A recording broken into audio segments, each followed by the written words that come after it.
Alright, so had a week off. We're ready to get straight back in. Recap. So, last time you guys eventually made it to the Grove. Stix, you were reunited with Amaris in a rather aggressive manner as she sprung some surprise training upon you Yeah. upon your arrival. Eventually, you got down to brass tacks and managed to talk to her. And she, when you told her that you would not be returning to stay, she welcomed those words, as you had unknowingly learnt the lesson that you were sent off to learn.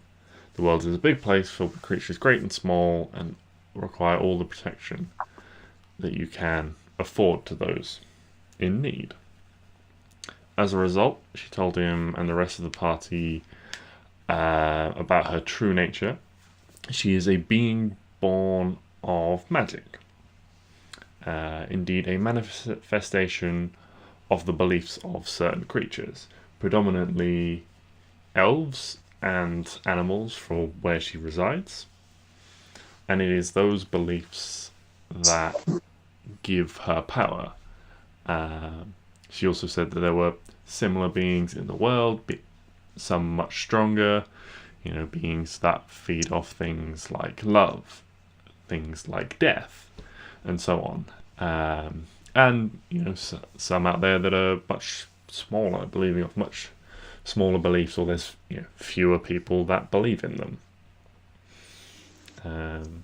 Stix was also granted a sort of graduation gift, a magical retractable shield mounted on a forearm bracer.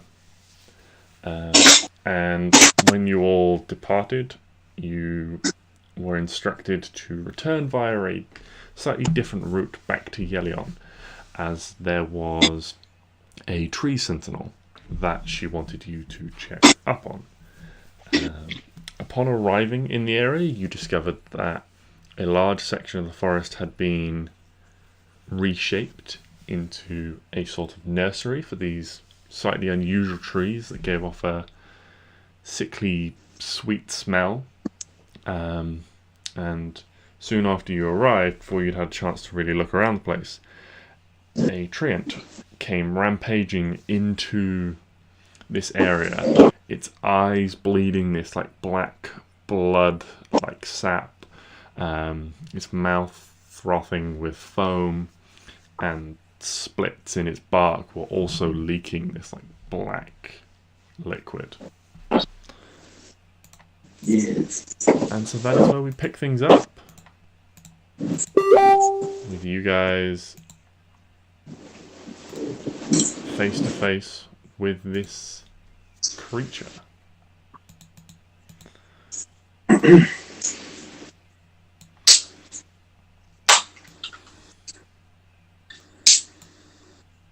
Well, we rolling it. Well, it's currently in front of you, sort of charging towards you. If there's anything anyone would like to attempt, they can. I can't speak with plants. Shit. I need that spell, man. I'll just say hello in many languages. Have we had a proper rest yet since the whole magical period? Maybe I need to stay in. That's a very good point. Have we had a rest since then? Yes, because yes, we have, because that was like barely a day out from the city. And then we went. I think So. that's fine enough. Actually, it just needs to be a different day. Yeah, well, that was like a couple of days ago, so I would assume yes. But also, we got to level Klari. Yes. No, what I just needed to get myself was 11 minutes and my stuff. But I can talk to the tree. You can talk to the tree, okay. Please. Oh, that's the tree. Oh, I need to touch it. Oh, you need to touch the weird tree. If I can touch the weird tree, we can talk to the weird tree. As we go to go. Okay. I would like to try and touch the weird tree. Okay, it's currently on the other side of this clearing, and it's just sort of like as it's like staring you all down, almost like there's like this momentary pause as you both stare at each other.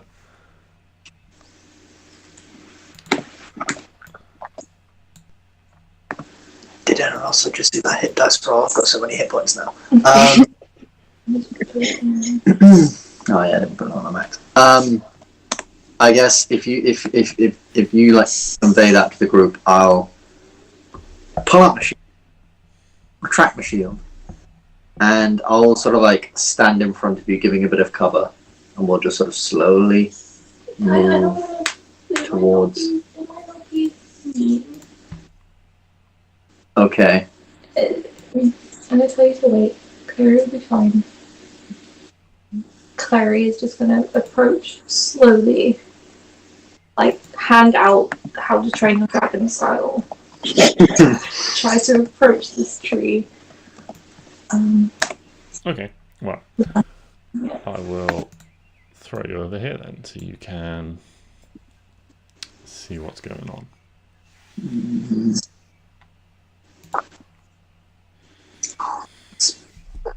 As you're moving towards it, you can see a bit closer, like there doesn't seem to be any like pupils in its eyes that you can see. They just seem to be completely black and swollen, and you're not sure whether it's just sort of the way it moves as it is a tree, but it just seems to be like twitching and sort of like moving its head around a lot.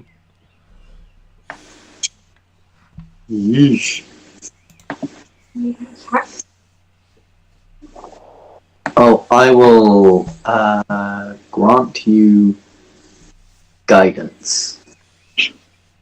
24th an ability check. You're welcome. Guidance. Yeah.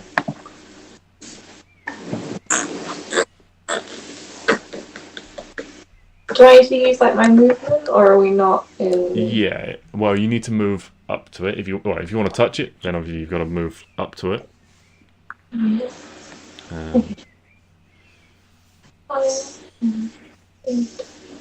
As you do so, it's up to if anyone else wants to go with you, they can. Dash a bonus action. Yeah, we don't need to worry about that just yet, but 14. What did you say was wrong with the tree? I didn't. Okay. You can just see that it's got like this like black blood. It seems to be like leaking from cracks in its skin. It's frothing at the mouth, and as you're approaching Clary, it almost sort of like seems to be like snapping around, like it's not 100% sure what it's looking at, and it seems to be like moving around to look at something, and it sort of like takes a swipe across the air as you're trying to get close. Not at you per se, but it's just sort of like there's something, and it's just sort of, and it's just sort of.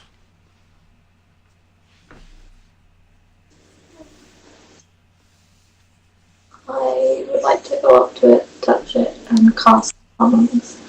Okay. Make an acrobatics check to try and get close and avoid these currently flailing limbs.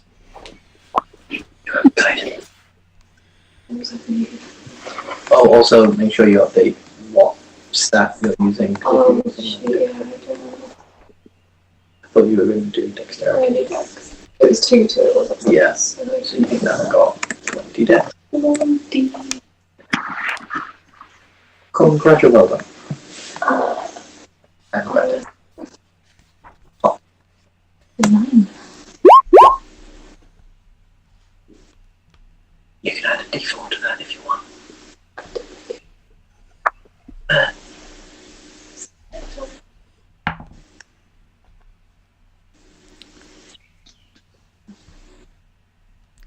Are you adding anything to that? Yes, yeah, I'll add the 4 to it. Okay. D4. Would I roll a Yeah, d4? Yeah, roll a d4.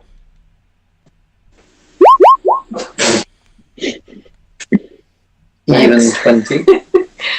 So I'm gonna have to So this thing is thrashing around sort of erratically, and it manages to, as you're trying to get close, it catches you off guard with its erratic nature and like strikes you across the shoulder with one of its limbs, at which point, as it makes physical contact with you, its head almost snaps around and focuses on you. And it then moves towards you in a manner that seems to indicate it's focusing its attention on you and is now going to attack. We shall roll initiative there. When it hits me, does that count as me touching it and being able to cast my spell? I'm going to say no, because it's like a strike and it's too quick. That's fine. Essentially, it was like thrashing around, making random attacks at things that you can't see or that aren't there. And so it's like, lashed across you too quickly for you to like grab it and cast the spell. Do I take damage from it? No, because it's not aiming for you in this sense. It's just like thrashing around wildly and manages to like catch you with the end of a thing, and at which point when it hits you and sees that you are a corporeal thing, it then focuses its attention on the thing that's real, that it felt.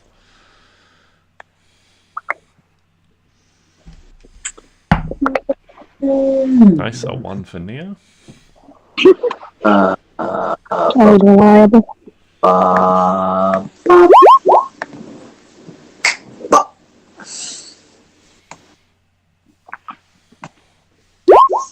Okay. can I use that roll? So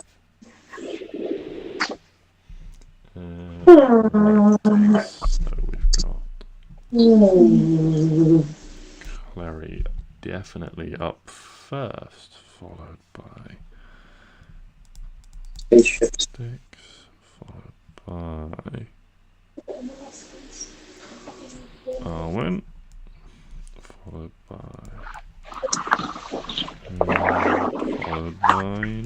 Neo.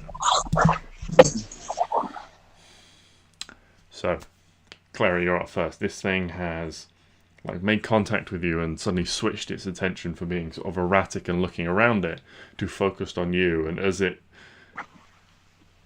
moves towards you, one of these long branches, like it almost like winds up one of these long branches, raising overhead as if it's going to try and slam down on top of you. What do you do? Oh, this is big old. What's the bullet? Did you manage to? I know you did manage to touch it in the end.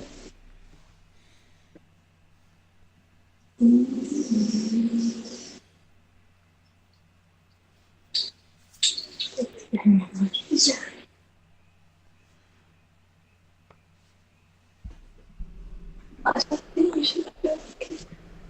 It's just. Would I be able to sleep? No, probably too much.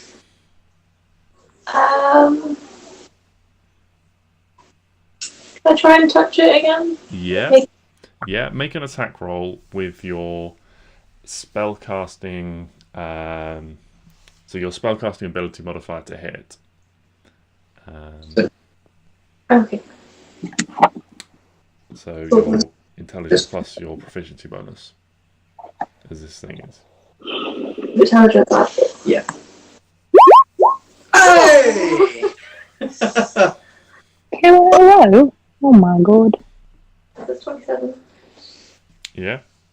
You're You fine. definitely. 27. That definitely beats its armor class. You can You do have to move up to it, so you're within 5 feet. But you move up to it and are able to grab it and like grab one of the like sort of all like long branches that seems to make up its legs. Yes.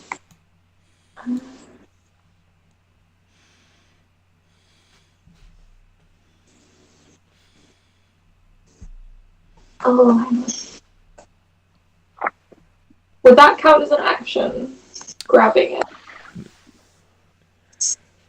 Oh, 'cause You're using your action to cast the spell, so as part of casting that spell, you're trying to grab it as it's moving. Oh. So you can cast your spell.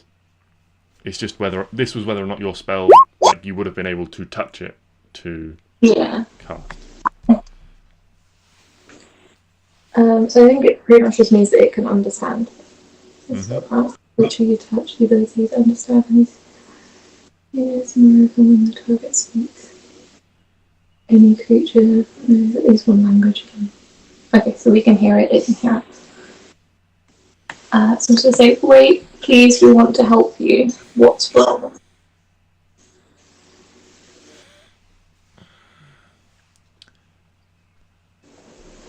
So what you hear back is this very sort of slow, no, minute, not real. not real. Well, oh, is he seeing things? That's why he's Oh, scared. oh shit. Oh, that's not good. Wait. Okay. I am real, but we're not trying to hurt you.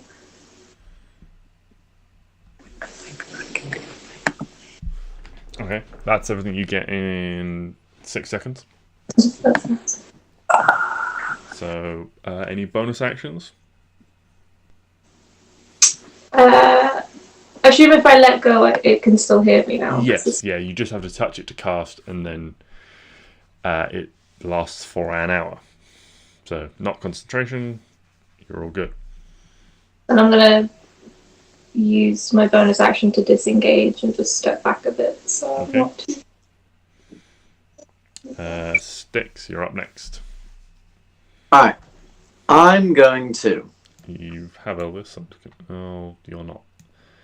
I was going to put you on Elvis, but it's fine. Yes, you have Elvis out. So. Yes. I'll remove myself because it was the wrong thing. Okay, so. You said like black ichor was like coming from its eyes and seeping out of it, right? So Yes. I'm gonna go. It's my action to command Elvis. Or is it? Oh, what was it? It's my bonus action to like just tell him a thing, and whether he does it or not is up to him. So you can control a mount in combat. Or you can leave it uncontrolled. If it's uncontrolled, it takes its turn.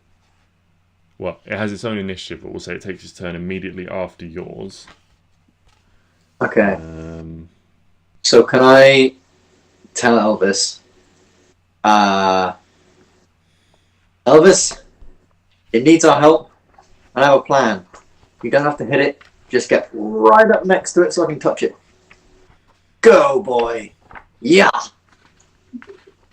And then I hope he will, and then I will ready my action then to lay on hands when I get within reach. And I hope he will run right up to the thing. Okay. So we shall say for now, while I'm trying to find the mounted combat rules, that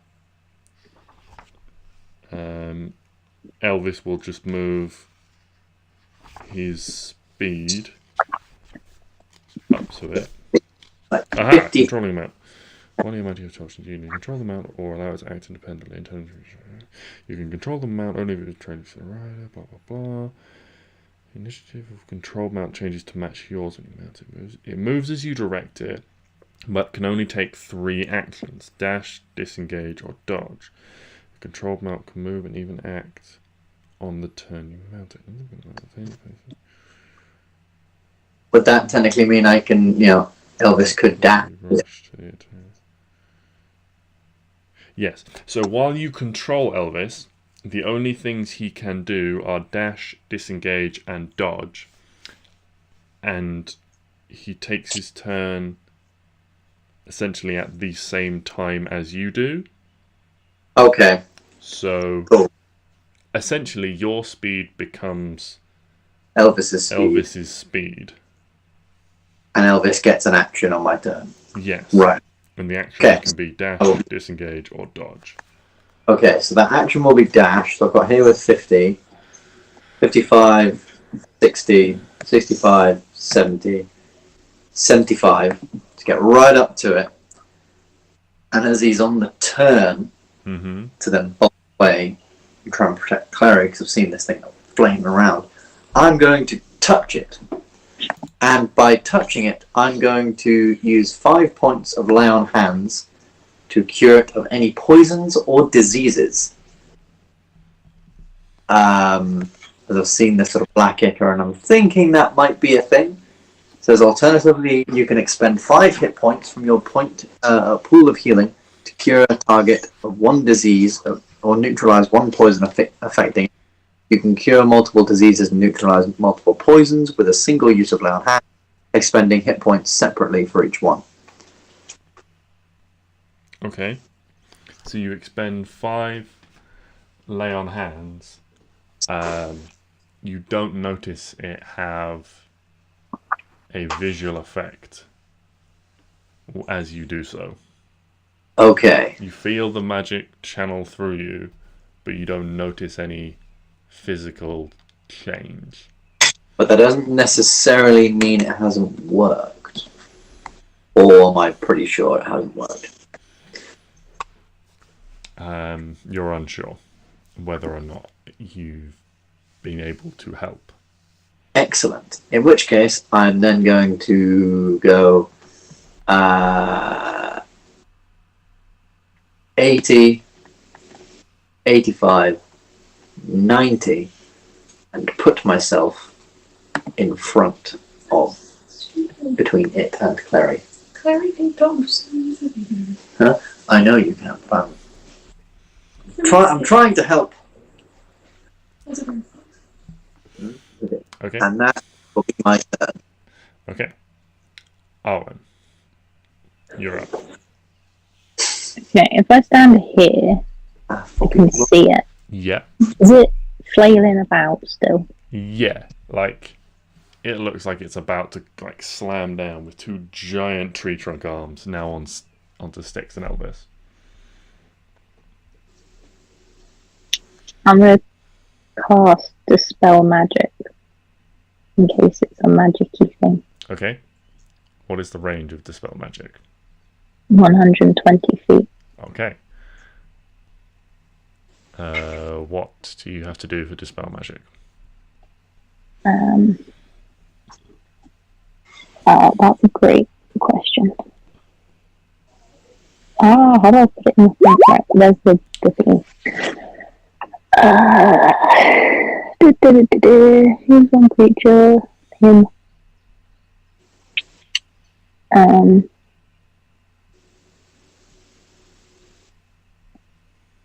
So any 3rd level or lower spell goes away. Okay, so you summon this magic, you reach out and towards this tree and you cast the magic. Nothing. It has no effect. Is he still wobbling about? Yeah, nothing changes. Still wobbling about. Big wobbly man. It's like it's seething, like it's enchanted, but evidently more powerful than what we've got. I'm just going to stand there. Okay. I can't really do much else. Okay. Anything else on your turn? What do bonus actions work again? It depends what it is. Well, what can I do?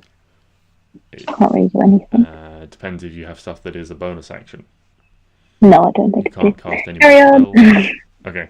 I don't think so. Alright, the Treant is gonna summon. It's gonna makes 2 attacks against you.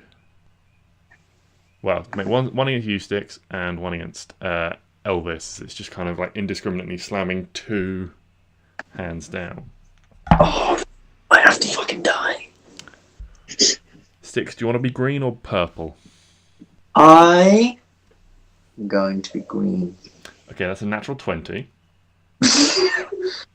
I am regretting decisions. Right. And so it's It's a bloody good thing I rolled an 11 on that. so I need to add a spell. 10, Spirit Shroud. 10 doubled to 20. You take 26 bludgeoning damage. Oh fuck! And Elvis takes 17 bludgeoning damage. Oh shit! Elvis, you're not looking good, my friend. In fact, There's you're these two, dead. like, and then you just hear, thanks to Clary's spell, there's just no pain. No pain. Well, Elvis is gone, and I'm in pain. Do you only have less than 17 hit points? He has 13 hit points. Oh. Your No. bears, which have 19. Yeah, so Elvis is fine. As it like slams down into the ground, it like stays there with its like arms almost like planted in the ground, and it's like as it's shouting, and you can see like flecks of this like black sap are being like coughed up out of its mouth, and it's like the almost like roots seem to like extend off its arm and start like funneling their way into the ground. So it's not a poison or a disease. It's not magic. Well, it is magic, but it's not magic. It's a rotten tree. He's probably just eating some mushrooms. Maybe? But if he had, that would be technically poisoning him. Poisoning his mind. And therefore my thing would work. Yeah. And that's everything it's going to do, and then it's going to run 5, 10, 15, 20, 25, 35, 10, 15, 20, 25, 30. So dash up to there, pulling out his glaive as he does so, ready to fight. And Ready. he's going to take a quick... There, don't drop the dice. Check. Okay. And so that's everything Neo's going to do on his turn for the moment. We go back to Klari. Hooray.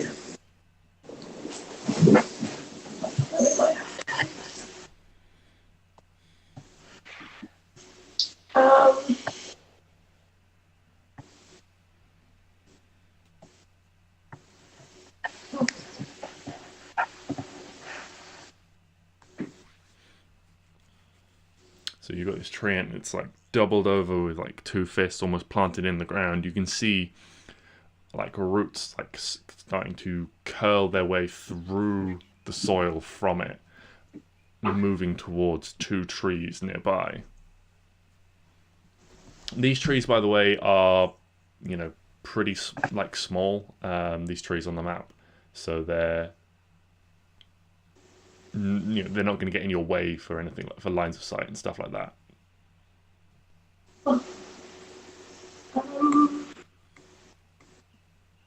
You know, this thing is a huge creature.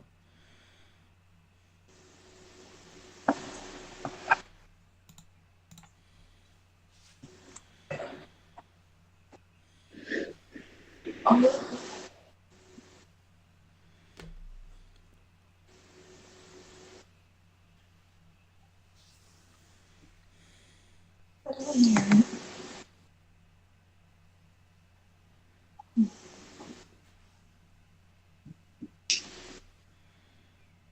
gonna hold my action Okay. to attack if it attacks anyone again. Okay. And I'm just gonna repeat, like, please, we don't want to hurt you, we want to help. Yeah. In response, it's just sort of like, make it stop. No more. Make it stop. Oh god. We're trying! It's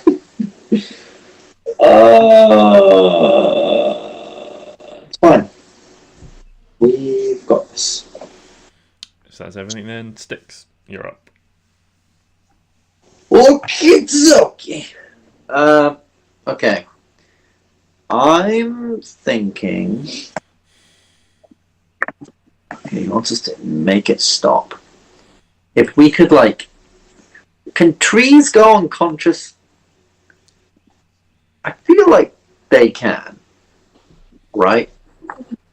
3 months. Yeah. Then, it's alive. I'm assuming it can go unconscious. So if we, like, don't kill it and put it to, like, sleep. Sleep. Wink, wink. Wait, hang on. Can I get some needle? Probably. Surely the tree has big hit points. And therefore, I cast Spirit Shroud. Ba-ba-bam. I need to actually add it to my spell list, but I'm casting it anyway. Okay. Tell me about Spirit Shroud. So, Spirit Shroud, I'll put it in the thing. There. Call for spirits of the dead, which flush around you. For the direction, spirits are intangible and invulnerable, and they are good or evil, your choice. Until the spell ends, any attack you make deals extra 1d8 damage when you hit a creature within 10 feet of you. This damage is radiant if you are good or necrotic if you are evil. Any creature that takes this damage can't regain hit points until the start of your next turn. In addition, any creature of your choice that you can see starts its turn within 10 feet of you has its speed reduced by 10 feet until the start of your next turn. Yeah. And therefore, I'll be casting that. So, 1/3 level spell down. And I will be casting with Radiant Energy! As just like, it's like Spirit Shroud, but it's just like a bunch of like animal spirits, just like starting flitting around, like foxes, elves, and birds, and all that sort of shit, start flying around. It's absolute chaos. It is, but I'm choosing in this moment not. And hey, this guy is messing up the forest and he wants it to stop. He's part of the forest. I'm making it stop. This is the only way. I tried. I gave it my best, and I'm going to whack it with my blade to try and. Action spell or a bonus action spell? It's a bonus action spell. Ah. It is. It's new and fancy. So, does 17 hit? A 17 does hit. Fuck the fucking yeah. So that's 1d10. So that's 10 damage because I got my shield out. My shield retracted, so that's 10 plus a d8. 2, that's 12 plus Divine Smite, just level 1. I'm not feeling too spicy just yet. That's 23 damage on my first hit. 23 damage. And then I would like to hit it again, or see if I can hit it again. I don't hit it again. This is very sad. No, you do not. The first cut, like, bites in, and as you pull the blade back, there's like this almost like little like gout of, again, this like dark black sap coming out, and as you like try to strike it the second time, you hit like a knot on the tree, so you don't make as much impact with the second strike. Anything else on the turn, Stix? No. I believe that is. Or actually, you know what? I'm going to move here because then if Klari wants to shoot it or anything, she's got a clear line of sight. Or if she wants to run around it, she doesn't have to run all the way around. She knows how to run. So, makes sense.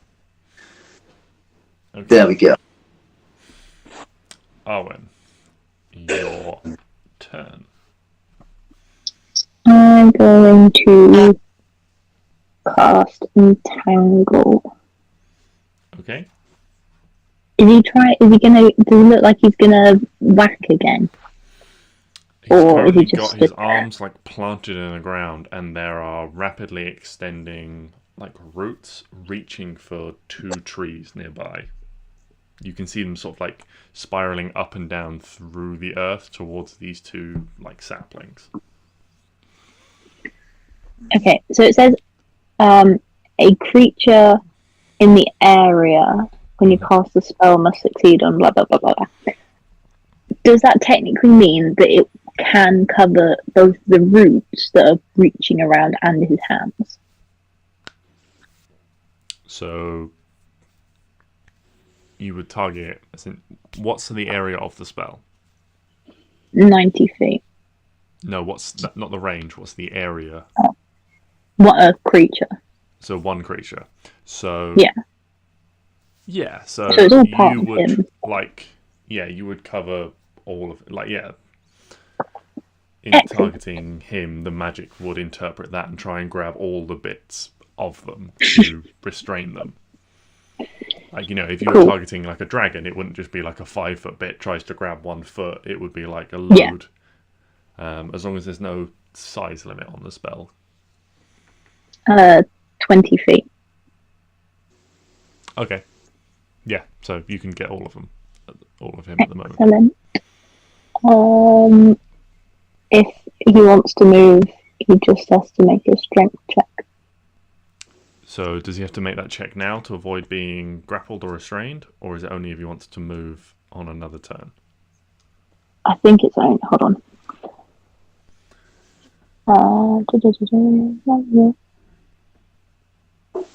Oh, you have to make a strength save. Yeah, first. Okay.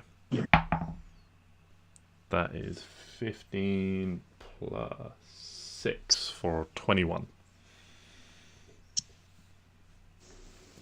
21? Yes. Oh, for fuck's sake. Yeah. Well, you continue being all treey. So you cast Entangle and more like roots and vines spurt out and try and sort of like wrap around. And even though they seem to wrap around, they almost grow into him and just become one. Oh, God. Doesn't seem affected by this at all. Well, cool. I'm just going to stay back here. Okay. It looks dangerous. All right. Well, the roots finally reach the saplings and start to wrap around the base of the 2 of them, and then they glow with like this green light, and in the earth the saplings start to pull themselves up from the roots. Oh, God. Oh shit! Oh, this is not good. Now there are 2 more. Are you sure this isn't magic? I feel like it's magic, but not like a spell. It's like a. Ugh. Could it just be too high to spell? or it's too high a spell.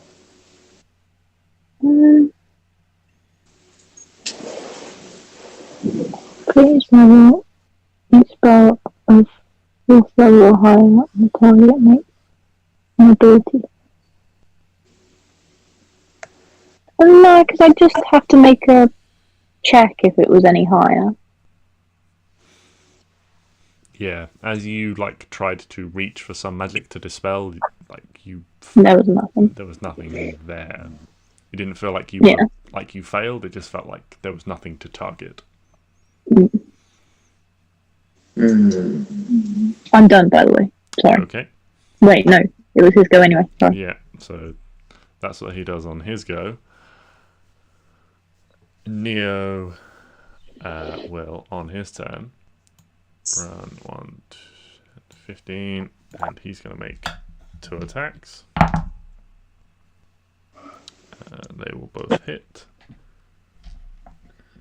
Why need me to stand there? He's gonna get squished. Like 3 of them at once. 12. And he's actually going to bonus action Searing Smite. So as you see him run in, Stix, you recognize the spell as his blade is ignited in flames. And so it's going to take a little bit more fire damage. 1, great, well done, Neo. So that is 13. 13 plus modifiers. 21 total, and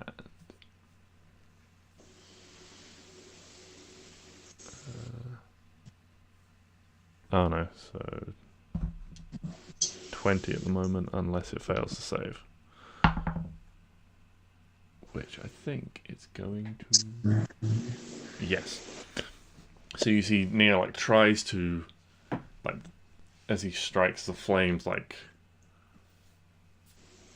explode off his glaive and like splash across, blackening a section of the trunk. And it does take 1d6 fire damage, but it doesn't. The tree itself doesn't seem to ignite, and indeed, getting hit by the fire damage, it roars and turns to face Neo. The fire seems to be a particular problem for it, so it actually takes 2 fire damage. Can I shout to Neo? Can I say things to Neo? Yeah. I'm going to say, Neo, don't use that spell. It sets it on fire. We don't want to start a forest fire. Did you just tell him not to use fire because it sets things on fire? Well, this specific spell, literally in the spell, says the thing sets on fire, which means it's not just using fire. It is like the flame spreads. The flame is a thing that can spread. It's like real. It's not like when like Klari just throws a fireball. Someone might just like produce flame and fling that at it because that just dissipates after it hits. Now this like sets on fire and will start a forest fire. Careful, Neo. The fire is fiery. Neo like turns to look at you and replies, "It's like this thing I think is beyond help. We need to put it down quickly." But the other trees are. But you make valid points. But that's his turn. So we go back to Klari. Klari.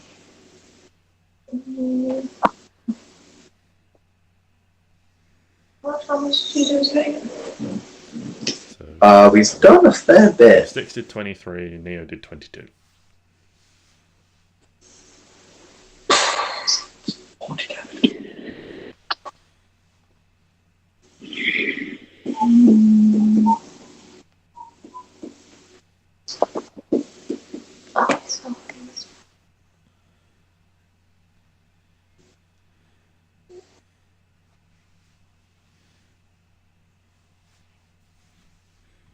Actually, Neo's just going to use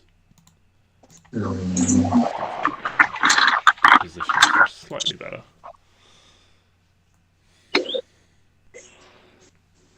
I'm gonna move up 5.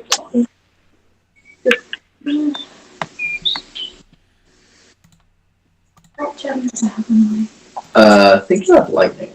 Yeah, I think I switched it. And I wanted to switch it, so I wanted to try lightning. gonna take a while to switch. No, I wanted to switch it off for the last battle, but I never said it out. I'm worried it's fine.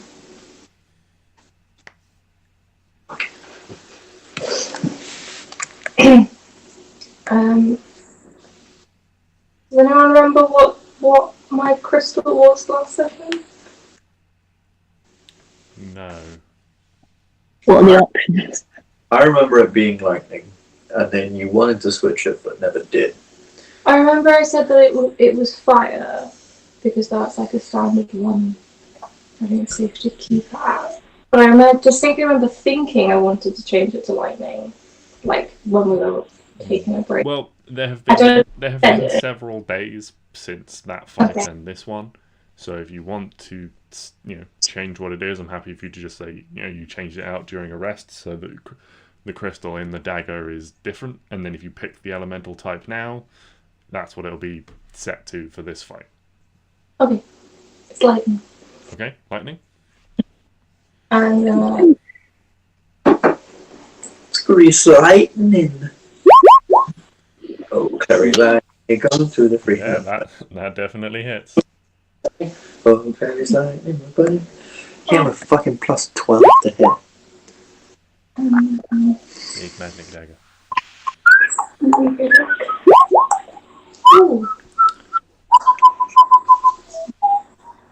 Okay, so the piercing damage, unfortunately, which is what the bulk of this is, because it's where your sneak attack comes from, is you jab the dagger in. The piercing is you can't like punch the tip of the dagger as hard into the wood as you can into something like a fleshy creature, and doesn't have quite the same effect, unfortunately.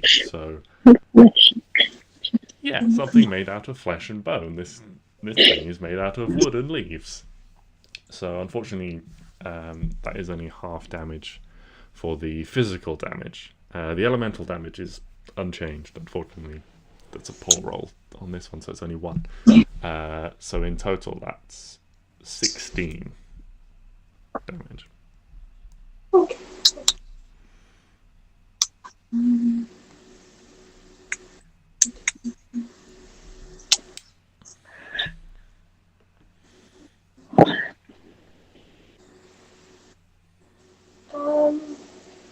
Okay, that's all I'm gonna do. Okay. Stix, what are you going to do? Alrighty. Oh shit, I have just thought of something.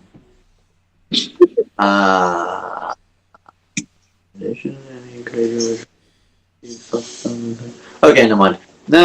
I thought everyone's speed within 10 feet of me had its thing reduced and it couldn't regain hit points, but no, it's just anything that takes damage and that I choose. Yes. So it's fine. At which point, actually, I'm then going to go so that I can get things within 10 feet of me. 5. Well, actually, no, not 5, 10. Like, move through Clary's space to here.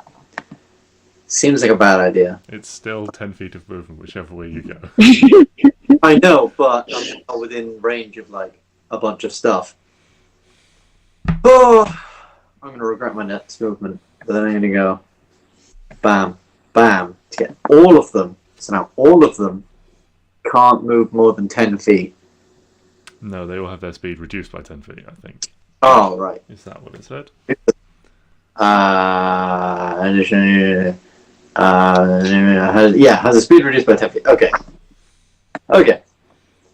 And I would like to hit this thing some more. Okay.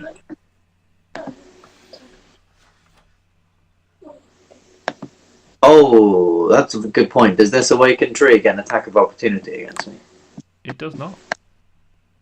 Oh, they have reach! They have reach! Ah! That's not fun. It's fine, because I'm about to do this! Well, that hits. Fuck yeah! 9 plus 7 radiant damage. And do I add on anything to that. Ah, no. No, I don't want to burn through all my spells. Okay. And Another 16 damage. Kafui? That hits as well. 6 plus.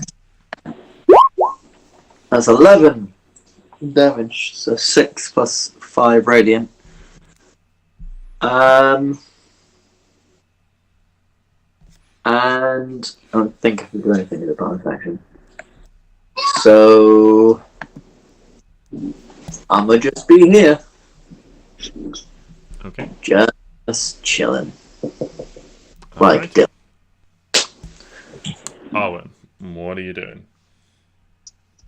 When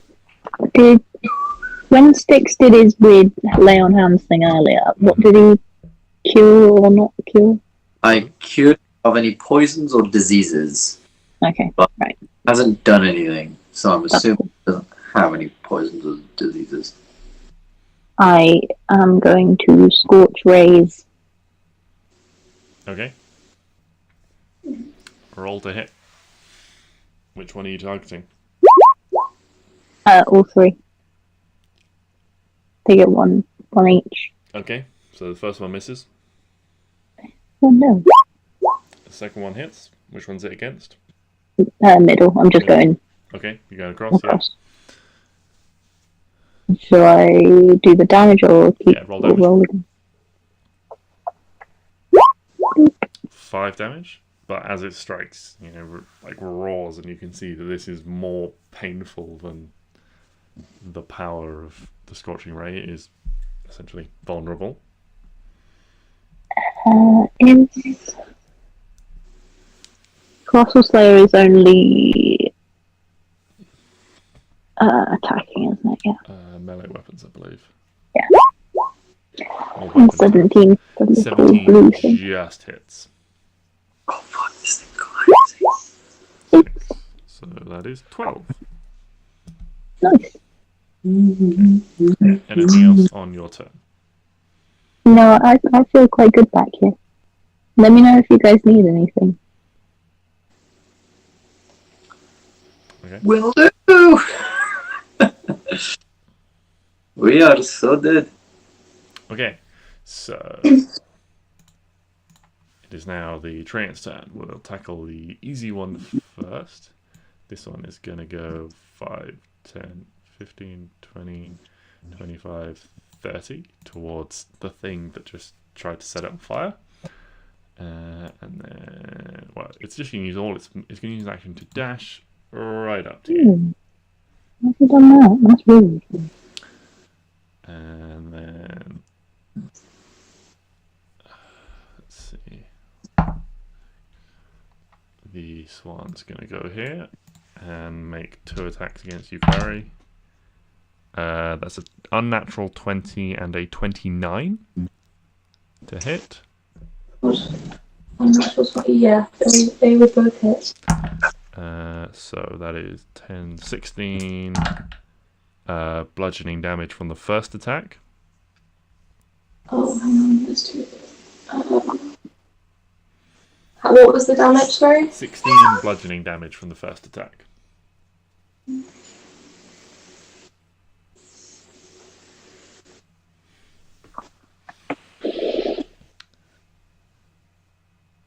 It doesn't say anything about unkind charge or anything useful.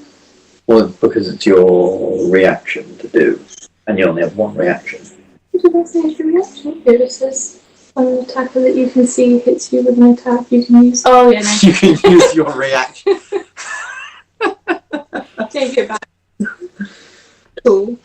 Okay. Yeah, so you can half that damage to 8 from the first attack, and the second attack deals 14 bludgeoning damage to you.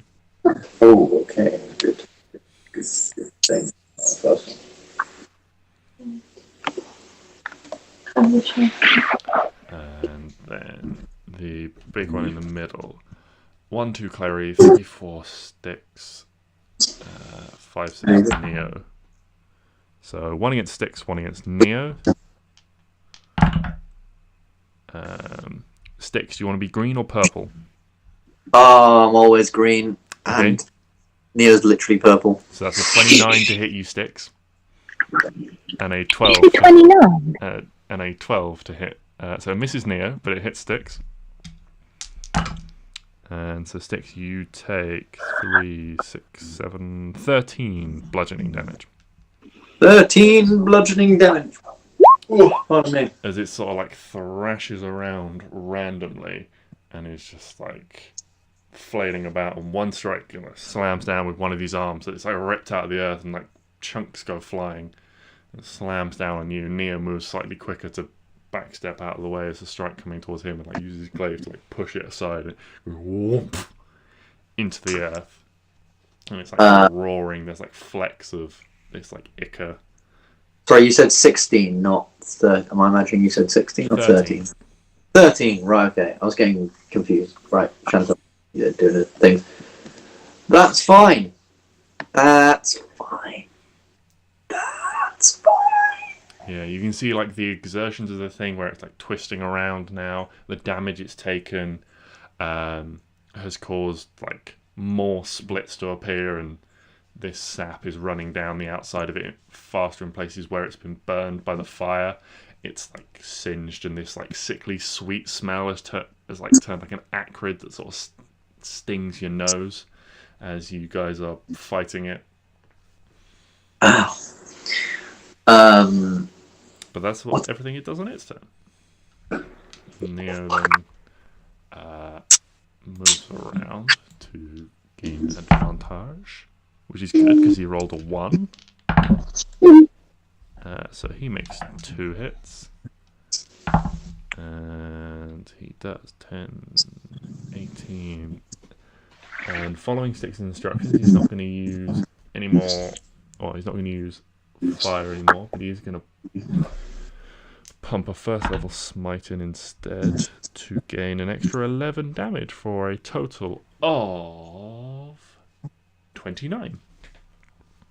Our Mormet don't use Searing Smite, but...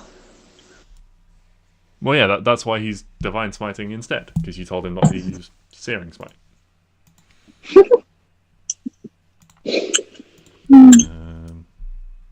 But that's Neo's turn. Klari, what are you doing? Yes. Oh gosh. What you doing? Wrong. So I hit it, Neo hit it. We're all kind of just whacking it. Is it looking like it's kind of weak now? Yeah, so the big one is looking like it was sort of panting and out of breath before. Now it's like really laboured as it moves. The whole thing's like really like shakes about. Its movements have slowed, and from the various impacts on it, like big sort of like chunks of wood have been carved out of it. It's like chips of wood sort of strewn across the floor. Yeah. 120.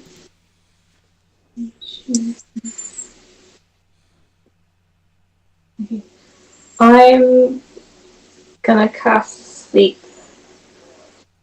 Okay. So I can creature within 20 feet of the point you choose within range. What's the range? 90 feet. So I'm gonna sort of aim it up.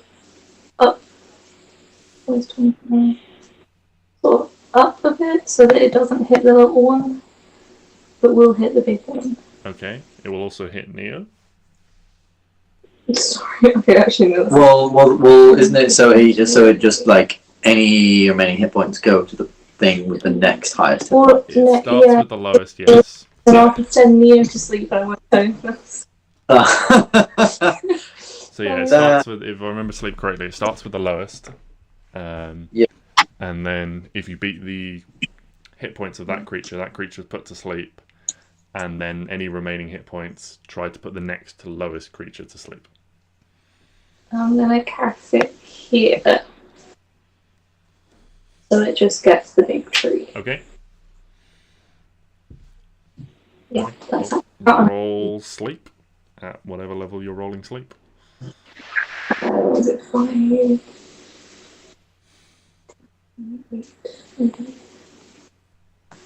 I'll find it.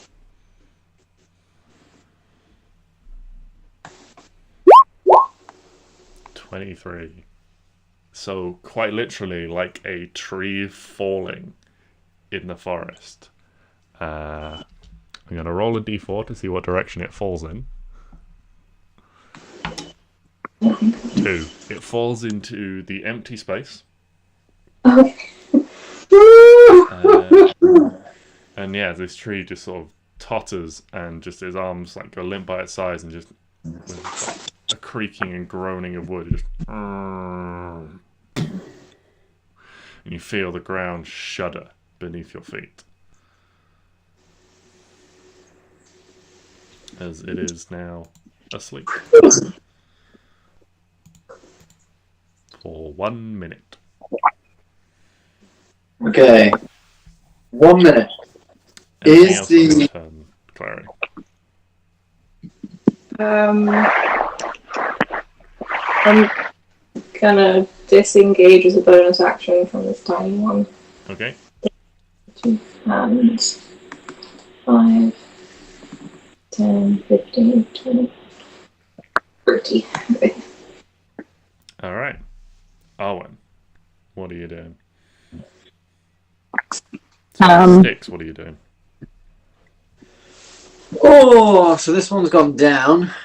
Is the little one still up? Yeah, doesn't seem to be affected. Damn, I was kind of hoping that, like, you know, taking the big one down and the little one would follow suit. Alright. I'm going to... I guess attack the little one. And I think I'm going to do it. So is it with a weapon attack?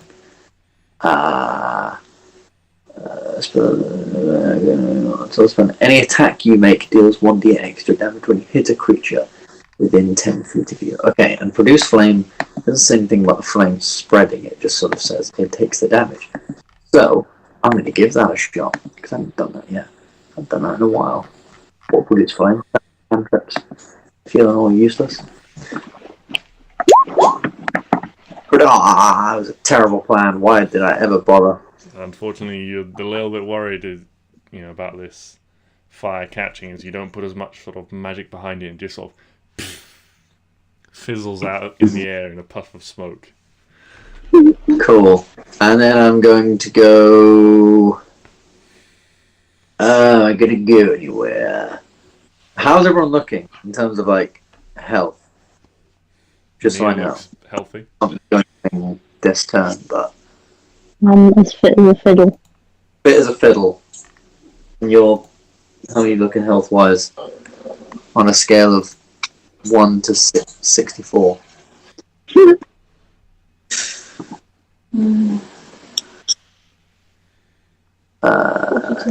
Okay, you're looking fine. I don't have to worry about healing anyone. Oh, it's okay. In which case, I'll just remain here. Okay. Sweet. Arwen, what are you doing? I'm gonna burn it Okay. with my burning hands. I'm gonna wreck it. Burning hands. Okay, tell me about burning hands. Oh. Hold on. I'll put it there. I'm gonna set it on fire. Each creature 15 feet must make a dexterity saving throw. Okay. That's a natural 7, so You suck. with a -1, so for a 6 You suck. total. Yeah, this tree is not Excellent. dexterous. Woohoo. Okay then. I'm gonna do the cone so I don't hit this tree. Mm-hmm. So it's kind of like, hold on, like a, like that.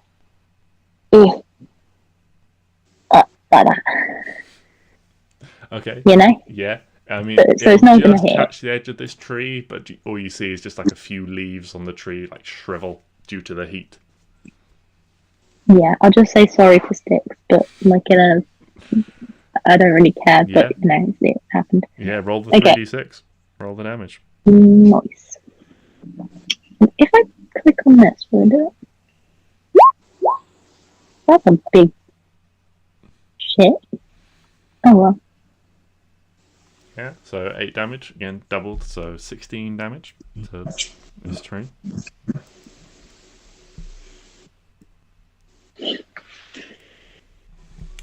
And you can see now it's up close and in your face. And again, you'd see this with the red one. Stix. Where the roots and things reached out and wrapped around this tree, there are like these black ichor sap-like markings wrapping around these two slightly smaller animated trees. And they seem, you can see in their eyes where their bark has split and eyes have opened, just sort of like around the edge of these green eyes, there are little like bits of black, like just sort of like black veins, like just creeping into their eyes. They don't seem like as wild or as erratic in the same way. So is there a big black bit on one of its roots? Yeah, there's like sort of like a spiraling black bit like wrapping around one leg where this root like wrapped around it and the magic seeped into it to animate it from the larger tree.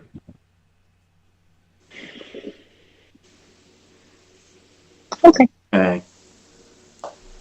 I don't like it. Okay. I disagree. Anything else on your turn, Arwen?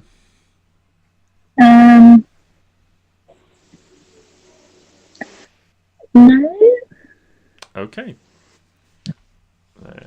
In which case, this one Wait. is... Hold on.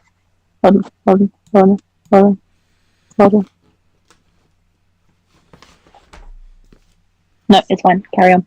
Carry on? Okay. Yeah. Right. In which case, this red one is going to move to the closest target to it and make 2 attacks. It's going to be a 13 and a 23 to hit you, Stix. Yeah.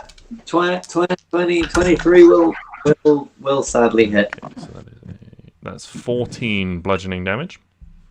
Oh, fuck. Yep. That's fine. This thing again is like a double like overhead slam. These like the branches almost seem to like grow in length as they come to try and slam down on you. And then the same again to you, Arwen. 2 like double overhead slams from these big club-like branches.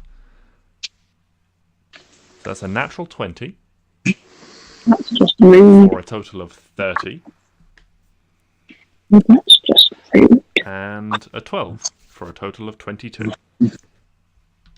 Wait, what? So you get hit twice. One crit, Jesus. one non-crit. Okay. So the crit first is 9, 12, 24 is 30 damage. Hold on. Okay. And then the non-crit is max damage on 3d6, so it's 24 damage. It rolled all 6s. Oh, fuck. Wait, it's 20 what? 24 damage. So you take a total of 54 damage this turn.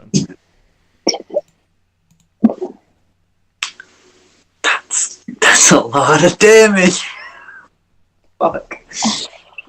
Yeah. I wanna die. Are you up? Are you? She's not taking any damage I'm yet. fine. So, What do you mean I've not taken any damage yet? until just now. Oh, yeah. So you're not in trouble, but You're not in trouble, but that was like 50 damage in one fucking hit. Like that's. yeah. And I'm squishy. Yeah, that was a max roll and a crit. I'm squishy. Oh, now all your bones are like gravel. Okay, I'm on my way. Yeah, but that's what they do. Just going for the nearest targets. Up next we have, that's the wrong page, Neo. So he's going to go 5, 10, 15, 20, 25 to gain advantage. Those are the wrong dice to be rolling. Those are the d10s. The first one's a hit. And the second one's a hit. Now I roll the d10s.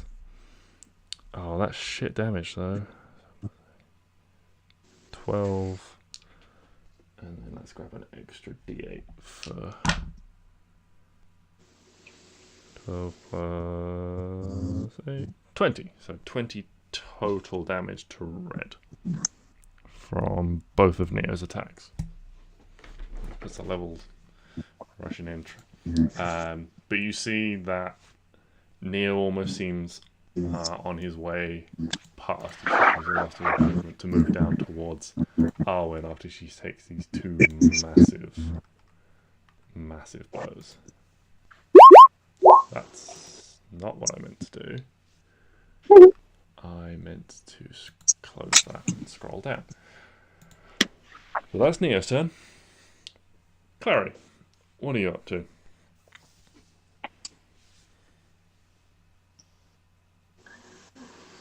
Oh, I thought we took my lines with that.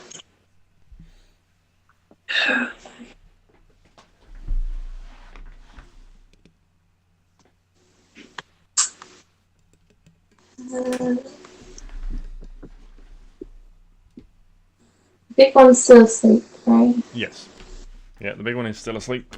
Needs an action to wake it up, I believe. Is what the sleep spell says. Oh, I thought it was for a minute. Yes, it's a minute or an action to wake. Minute or okay, right. So in combat, if someone put you to sleep, your ally could wake you up. You wouldn't just be, or if it takes damage, I believe as well. It wouldn't just be like you're there for a minute getting pounded, unable to wake. Something hits you with a hammer over and over. Unless you're just that a heavy sleeper. Attack Whatever. or I reckon I could take a hammer to the face on a Saturday morning. Yeah, mainly because you'd be dead afterwards. Valid point. 20 definitely hits. Like, I definitely wouldn't wake up ever again. 16 damage total. 16 well, so 31 piercing, halved to 15, plus 5 is 21 damage.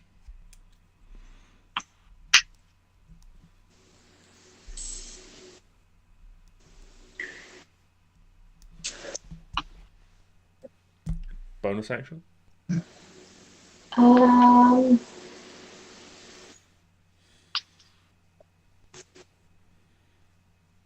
going to disengage again. Okay. Or how much did I use? I believe you were here. So 5, 10, 15, 20, 25 feet of movement together. 15 feet of movement. Okay. Stix, what are you doing? After, probably from where I am, I could probably see, I'm trying to keep my eye on a lot of the group and realising we've been in this fight a little while. These things hit quite heavy. I've probably been looking around. I've probably seen Arwen take a fair bit of damage. So, what is the range on things? Also, there's no one there to help her. Bless her cotton socks. If it's what you're thinking of, the range I think is 30 feet. Yes. Yes.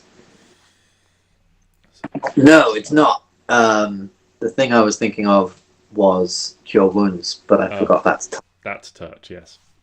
Yes. Therefore, I'm going to use Misty Step to 5, 10, 15, 20, 25, 30. Over to here. And then I'm going to go 5, 10, 15. Mhm. And I'm gonna go, hey Owen, how's it going? High five! Upon the high five, you shall receive 35 hit points back. Ooh.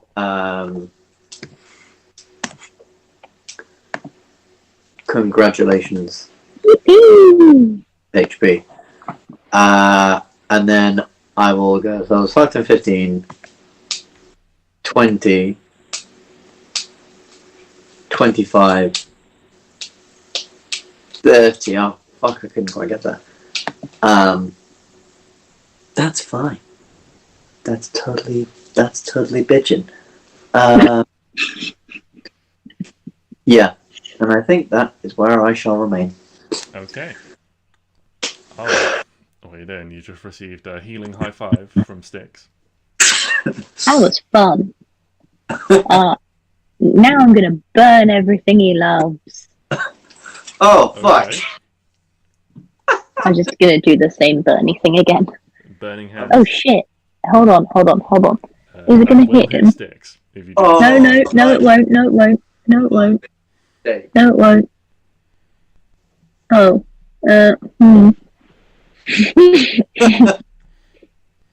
Just do it. Don't do it. What if I stand there? Yeah, that won't hit Stix. Excellent.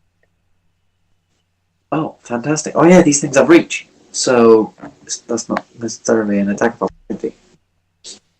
So now I'm gonna burn. Okay. So it needs to make a dexterity save. Yeah. Please fail it because that's pretty good. That's a 2 for Excellent. a total of Burn! Burn! So you cast Burning Hands again. This flaming cone shoots out from your hands. 16 doubled to 32 fire damage. Yes. Burn. Okay. Yeah, and this thing is like almost like flailing around. It like starts flailing sort of erratically as it's like being set on fire. It's not like physically like it's not burning continually, but it is very badly burnt. You can see a lot of the bark is like peeled off from these flames now, and underneath the wood underneath is quite a dark, like greyish colour with almost like veins of black running through it. Do I have to stand there to give Yes. Stix?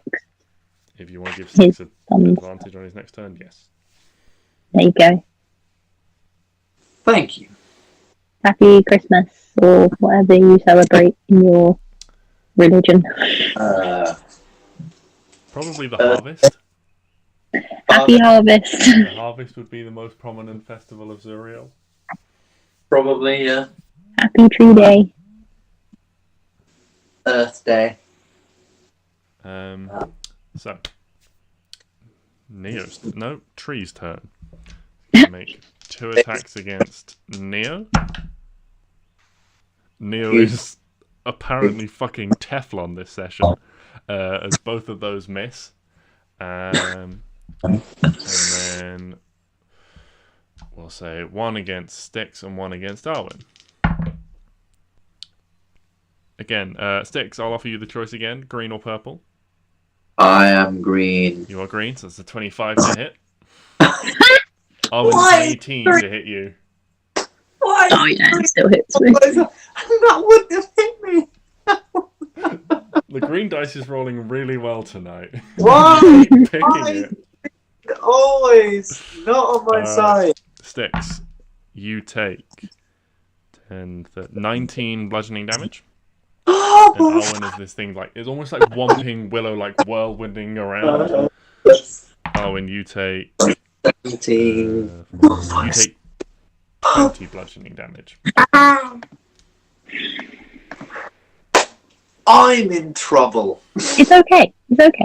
It's okay. I'll come and give you a hand, a healing high five. Cool. Okay. Once you've done all your Yeah. wacky stuff. Wacky stuff.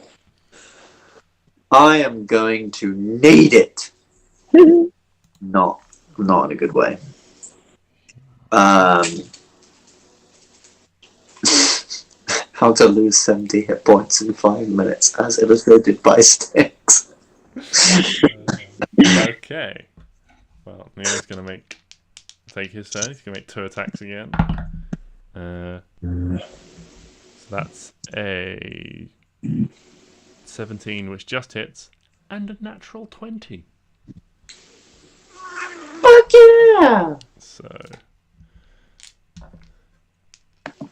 Neo deals. Oh no, it's a 1. That sucks. So Neo deals 11, 12, 20, 20 damage plus a level 2 deal. Where's my D8 gone? Oh. I've lost a D8. Oh no, there it is. Plus. So 20 plus 14, 17 plus. Oh, there's 2 1s in that. That's bullshit. 18, 19, 20, 21. So 41 damage. As Neo like carves in and like almost like a woodcutter with his glaive, like ka-chunk, ka-chunk, like chips go flying out of this thing as his glaive is glowing with radiant light. Fucking thunk. 41.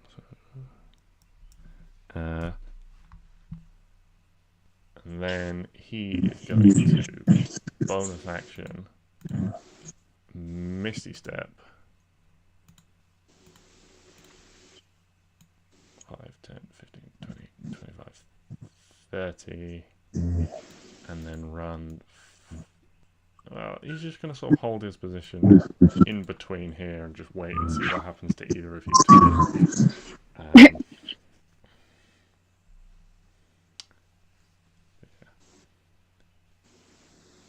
But that's Neo's turn. We can go back to you, Klari.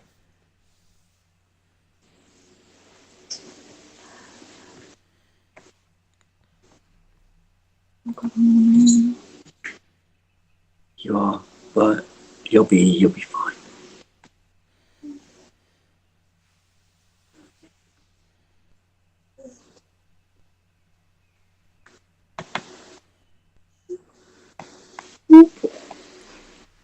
Klari sprints down.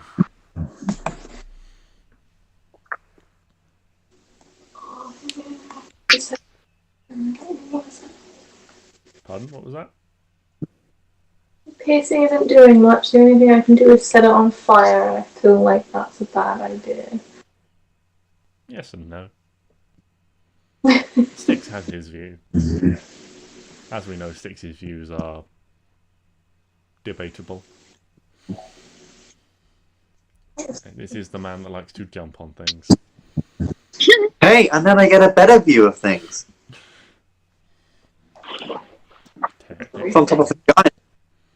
Got a great view. I can see my house from there. Really have a house. You have a house?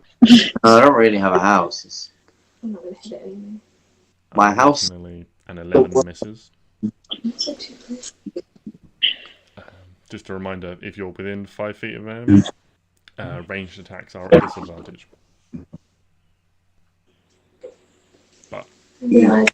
the 11.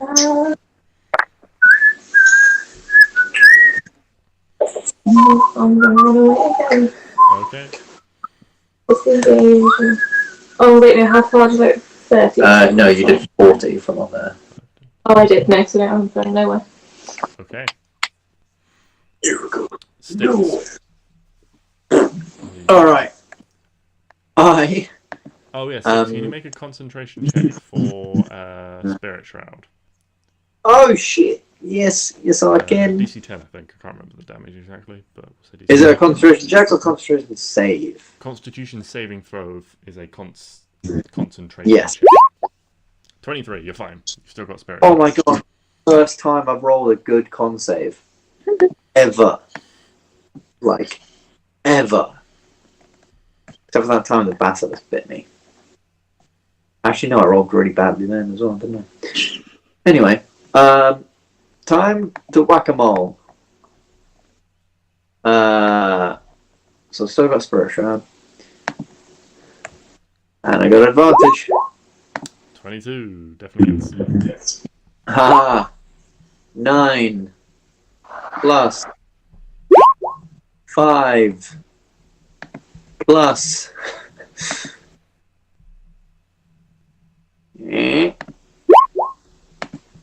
10 and 19, 24 24 damage. damage.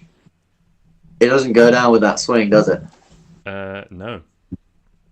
Well, then guess what? It's looking middle of the road. Guess what, big fucko? You're getting slammed. 70? 27. 27 definitely hits. Yes. Yeah. No. Again, like with all these people around there, these like sword swipes are just like hacking chunks out of it. 18 damage. 18 damage. Oh, fuck, that's a pretty good thing. That's 28, 32 damage. 2 damage. That's 56 total from me. So Michael Yeah. Shetner rolled with his crit that you did more damage. Yes, so maths would be that. And Yeah, now it's looking pretty hurt. fucking excellent. It's like And- wobbling around on one of its legs, whereas there's like a bit of a chip carved out of it, and its legs sort of like bending, like you know when wood's thin, it just sort of like bends when you put weight on it. It's just like unsteady, but it's still standing. Still. And- shout into its face, why don't you things just make like a U and leaf? I'm guessing that's supposed to be a yew tree. No. Oh, a yew because it is a tree, right? Because it is a tree. It works I on did think of a sheep And at leaf. first. because leaf. Leaf. Stix is in hefty amounts of pain, but he's laughing at himself. He's like, that was a good one. If I die, I'm happy I went out and had a good one. If you're happy about it, that's what matters. I'm happy about it. And that's me. Okay.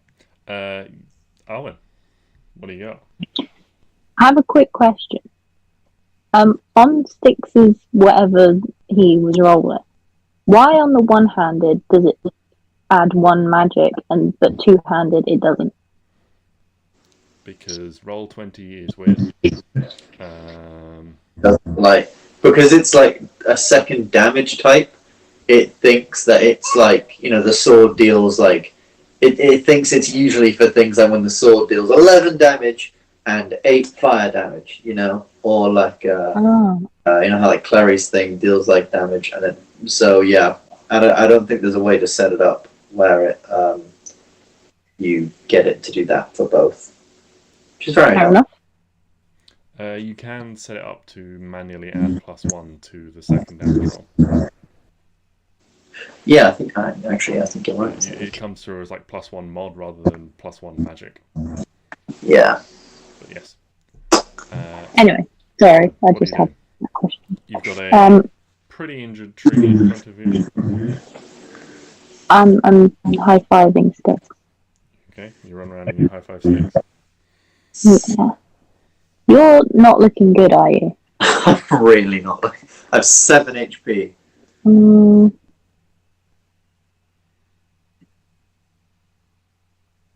High five! Oh, nice. First roll shit, but the higher level cast is great. Yeah. Goddamn. Alright. 22. Plus 7, that means I got How 29. did you cast that? 4. You've got a My only level 4th spell level. Hopefully, I don't need to locate any creatures anytime soon. That'll be it, yeah. Fair enough. Yeah. Healing high. I I'll see how mean- you do it, but it's a healing high five. This has been well established now.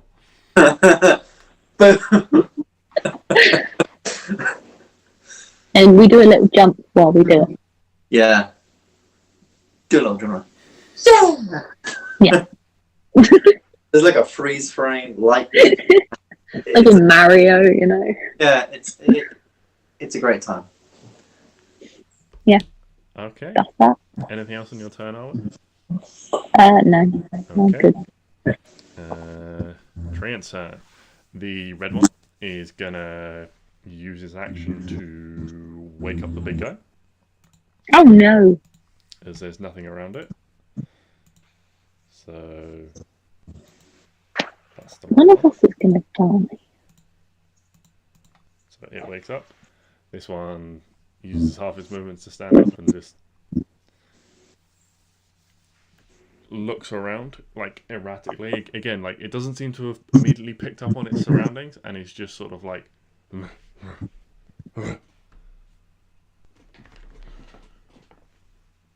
and sort of Klari mostly like drifting across, like you just hear it sort of like pain, no pain, as it's like thrashing around, almost like trying to like attack invisible targets or something like that. And then the blue one is gonna make some attack rolls. 1, 2 Arwen, 3, 4 Stix, 5, 6 Klari. So first one against Arwen, second one against Stix. Stix, I'll offer you the choice once more. You gonna stick with green, or are you gonna? Yeah, I'm doing it at Okay. some point. So But I'm 27 to hit. No.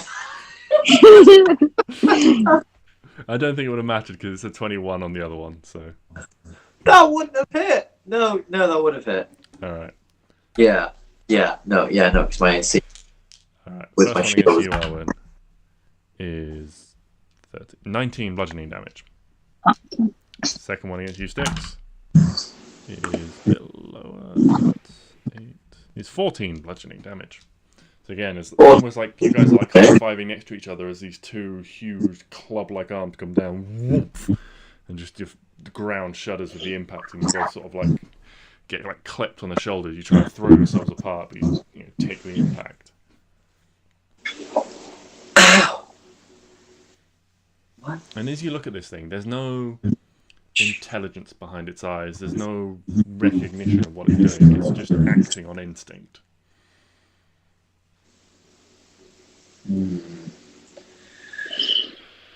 So Neo will run 5, 10, 15 feet, and he will give Stix a healing high five and give him all his lay on hands. Actually, no, he'll give him 45 lay on hands. He'll keep 5 just in case of emergencies. Oh, give me. Oh, yeah. You star. You just get this big healing jump channeled into you. 5, 10, 15, 20. Wait, 45 cents plus that. Oh, I 25. now. And try and get into melee range with this thing, or at least in a position where you can provide someone with some flanking.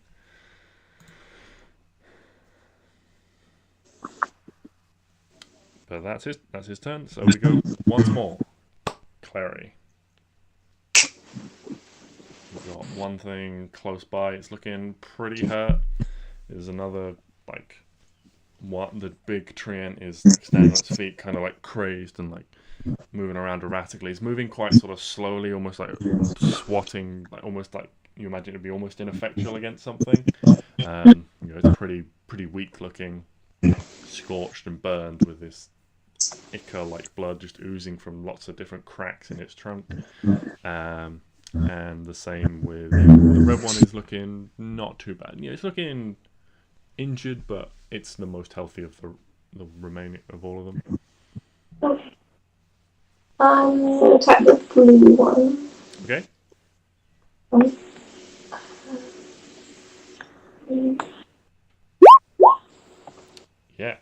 22 hits.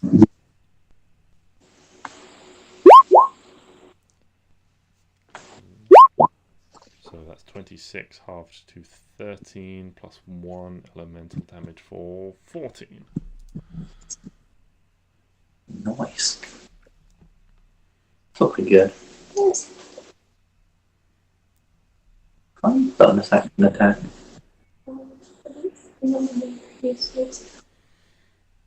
Yeah, so it's, you know, it's, this thing is sort of like tottering, and you can see the top of it is like swaying backwards and forwards now, and it's like definitely almost about to collapse. Oh, fuck.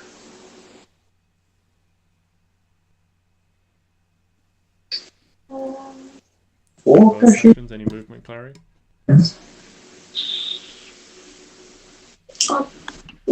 Bonus action 2. Okay.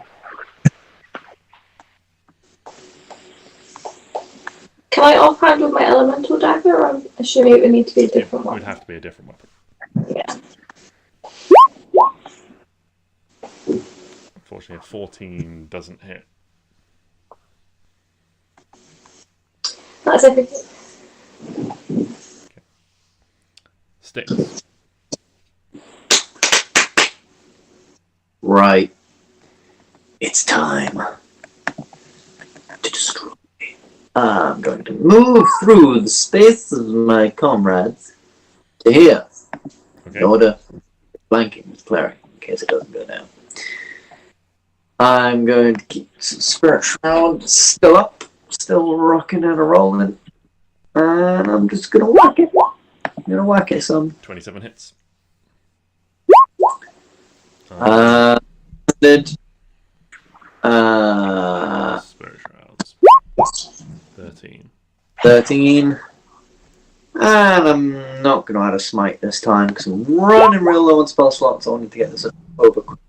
Okay, so as that first strike lands, you like carve into it, and you can see like from where it's been burned, where it's been cut, the bark is like peeled back, and like singed underneath, but it has this like grey internal colour to the wood, sort of streaked with black, and you stab your sword thickly in with the extra divine energy, and you almost hit like a critical button or like an off button, and the tree like there with its limbs like out ready to strike just sort of freezes up, and its roots just clench into the its legs like clench into the soil, and the roots just slowly start to just push their way into the earth as it freezes and just halts and goes.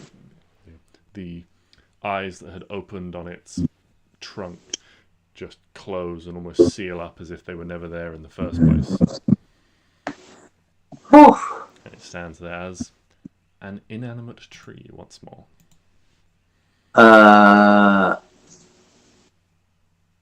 And then, so the red one is still up. Yeah. Is it? Yeah, both the other ones are still up. Shit. Okay. So then I will, with my newfound vigor and zeal, I will go. Can I do that? Oh, actually, can do that. Okay. You've already moved 10 feet. No. Or I can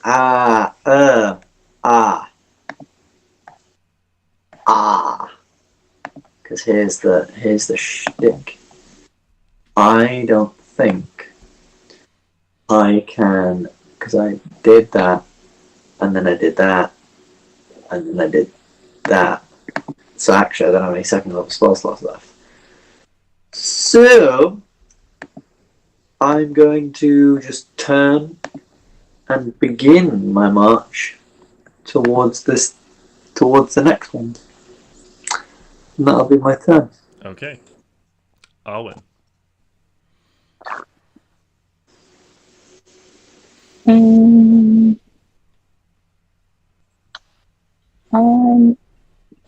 going to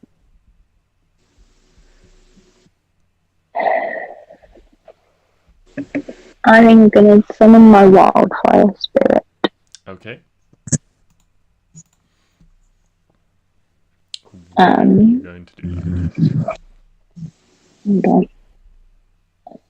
Need to put the sheet and then do the bloop. Where can I summon it? I don't know. Oh, If I remember correctly, it's anywhere within 30 feet. yes, it is. Okay. Also, I need to see.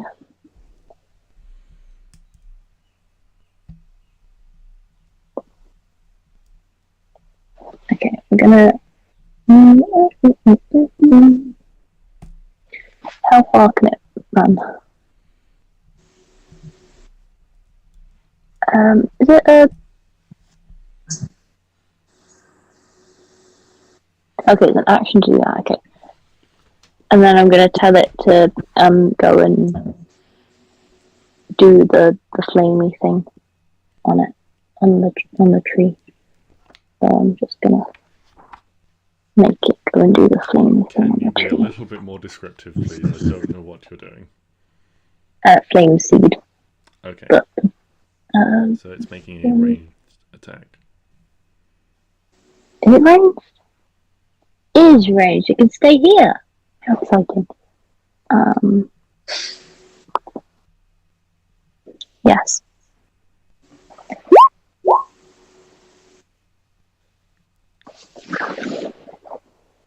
I don't think that hits. So summoning it there, Stix and Neo will need to make dexterity saving throws. Oh, hold on. No. I just chuck it there. It's fine. Stix, Maybe make not. a dexterity saving throw. That's fine. I am souped up. Wait, how far does it still have? 10 foot. So, Souped up on every kind of. wait, I don't think it does. Not when it's a friendly person, is it? 24 dexterity save. Oh yeah, no, you're right. The spirit appears in an unoccupied space Yeah, of your yeah. choice that you can see within range, 30 feet of you. Each creature within 10 feet of the spirit other than you, when it appears, Yeah. must make a dexterity saving throw or will take 2d6 fire damage. So you Yeah. can summon it up to 30 feet away. But you've summoned it there. So Stix, you pass the save because Arwen doesn't have a 24 DC save, so you take half to Arwen, roll 2d6. Oh, says. Oh, fucking hell. 9 half. So Stix, you take 4 fire damage as the spirit appears, and there's this like little like circle of fire shoots out from where it appears. Make a Constitution saving throw. Oh, fine. No, that's not right. That's right. Constitution saving throw. DC 10, you just pass. And then you tell the fire, so it attacks. So an 11 to hit, unfortunately, will miss. Anything else on your turn? No.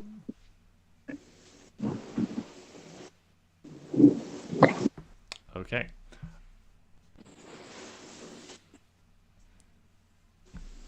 The treants both gonna start to move.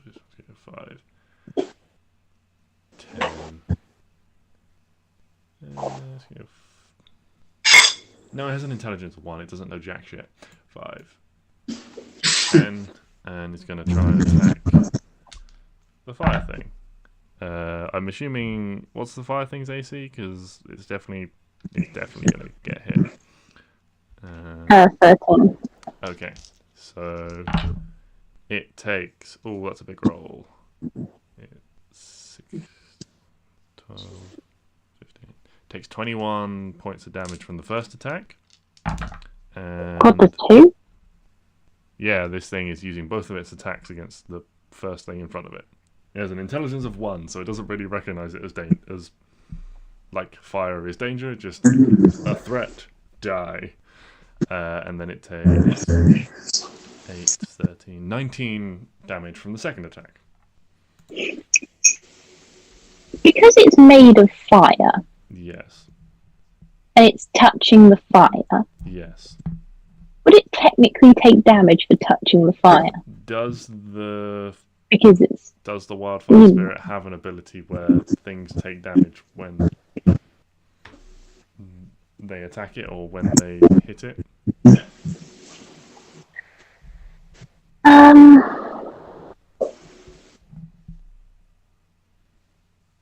Because there are some creatures that no. do.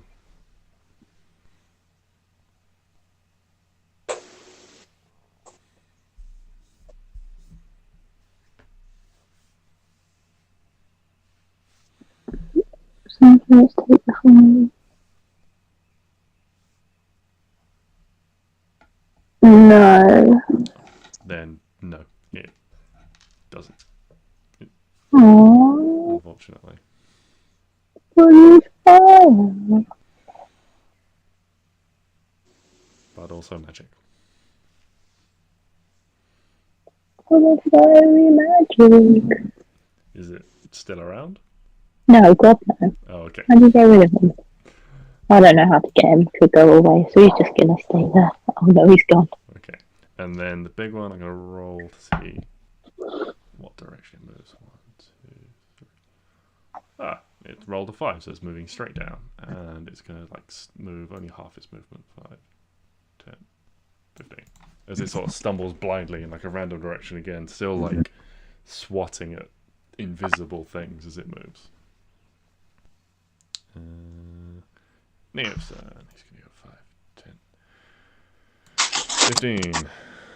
Make both his attacks. They both hit. 6, 18, 26 damage to this thing.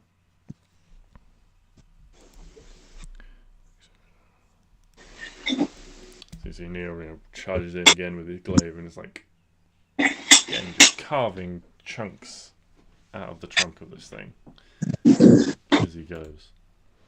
We'll go around once more. Klari, what are you doing?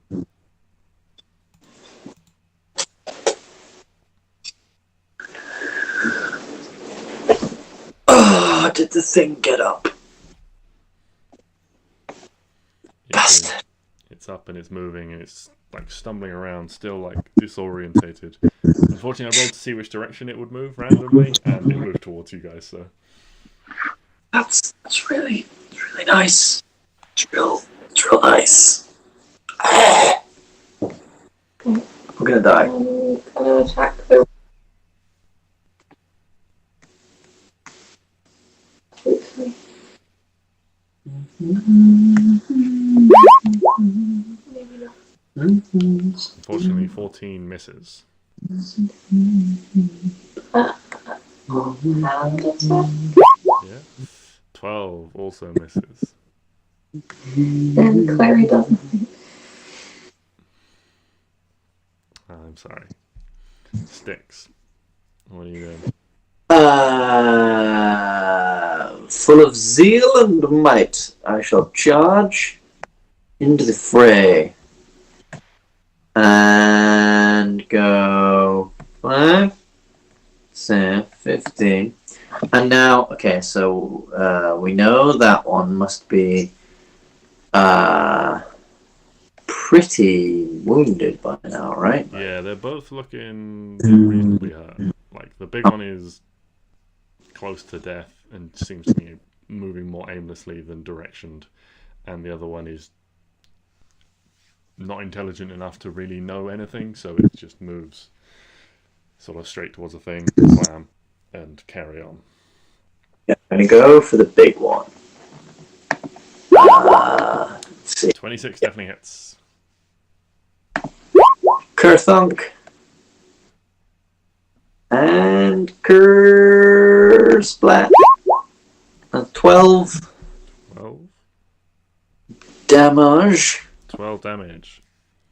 So this thing, for the second time, having pushed itself to its feet before and like stumbling around Stix. You like duck under a couple of branches, like maybe one like as you're like moving in, like one like swipes at you and you just like cut it off and you continue to get closer and you just drive your sword into this thing, the radiant energy empowering you, and almost like your sword is burning this thing, just like shivers and shakes, and just there's this organic like groaning of wood as the whole thing just sort of locks up and just crashes into the floor. And But unlike the trees, this remains as its slightly more humanoid tree shape. It doesn't revert back into a inanimate tree. And then finally, I will take a crit. Fuck yeah! One-handed, so that's 13 plus 2d8. 2d8. I right-clicked it. Plus 8. 21. Plus. I'm going to use my not my last, but my second to last. Do I use the first one? Do I use a high one? I can't use a high one. I need a high one. Multiple spells. Do another 2d8. No, but it's actually because it's crit. 4d8. Just rolls. Just rolls. 32, 44. 44 damage with a single hit. And with that, once more, the tree shivers like almost like an off button and just freezes in place, like almost like bent over mid-attack, like a tree bowed in the wind, and its feet, where the roots are, they dig back into the earth, and it freezes in place as a static tree once more. Fucking sweet. For all that, I'll just pant for a minute, look around at all these sort of flittering things going around. I'm like, all right, you can all cut that off now. And they all just sort of like thing back into the ground. I'll cancel Spirit Shroud. And does anyone need heals? Anyone like particularly low on health? Anyone need any of that good stuff done? I'm assuming like we're out of initiative now, right? Yes, you are out of initiative. Cool. Then could I use my thingamajig, my channel divinity? Vitality? Oh, your channel divinity. Channel divinity to regain a second level spell slot. Yes. First. So now I can do stuff with second level spell slots. And yeah, so does anyone need healing like, really badly, or do we think we can just short rest it off? No. Or do we think Neo is absolutely fine. Neo is absolutely fine? Like, he was complete Teflon this fight. Nothing could touch him. Wouldn't it be bloody nice? But he has spell slots to heal as well if anyone is in need. I'm Okay. down to 11. You're down to 11. Okie dokie! In which case, I will be casting the good old-fashioned Aura of Vitality over the next minute. Don't know why I'm putting it in the chat. You know exactly what this does. I know well what it does. So, Arwen, tell me when you're good, right? So, 1. Okay. Oh, Jesus Christ, I'm not very good at maths. Hold on. I'll add them up on the way. So that's 19, In 28, 33, hold on, it's 1, 2, 3, 4. 42, 42. 53, 60, You good yet? Yeah, that's good. That's Sweet. 7. Uh, So you got 3 left. and then Clary, I'm going to give you a little bit of the healing as well. So you can take 15. 15 points of healing to yourself. You're welcome.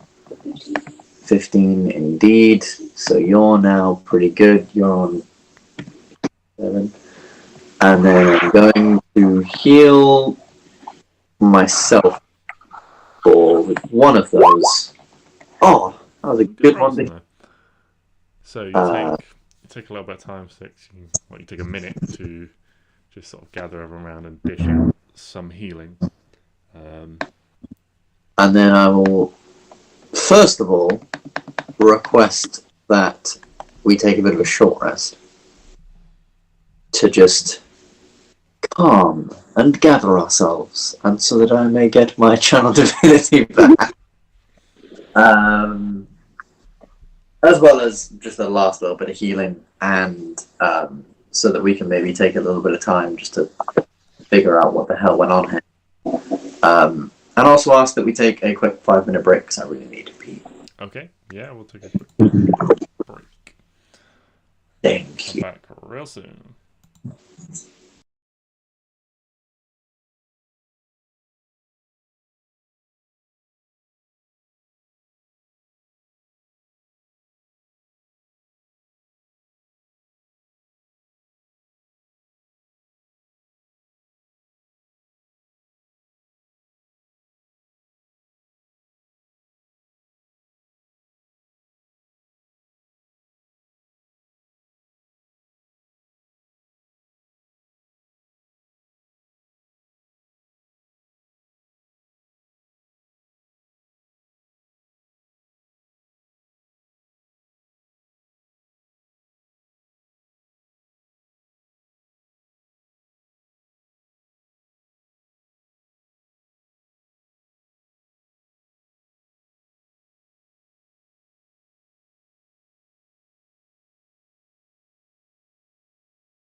Alrighty then.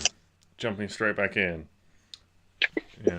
Immediately after, still immediately after this fight, you guys have taken some time to heal a little bit and recover, patch some of your wounds magically. But you're still just catching your breath.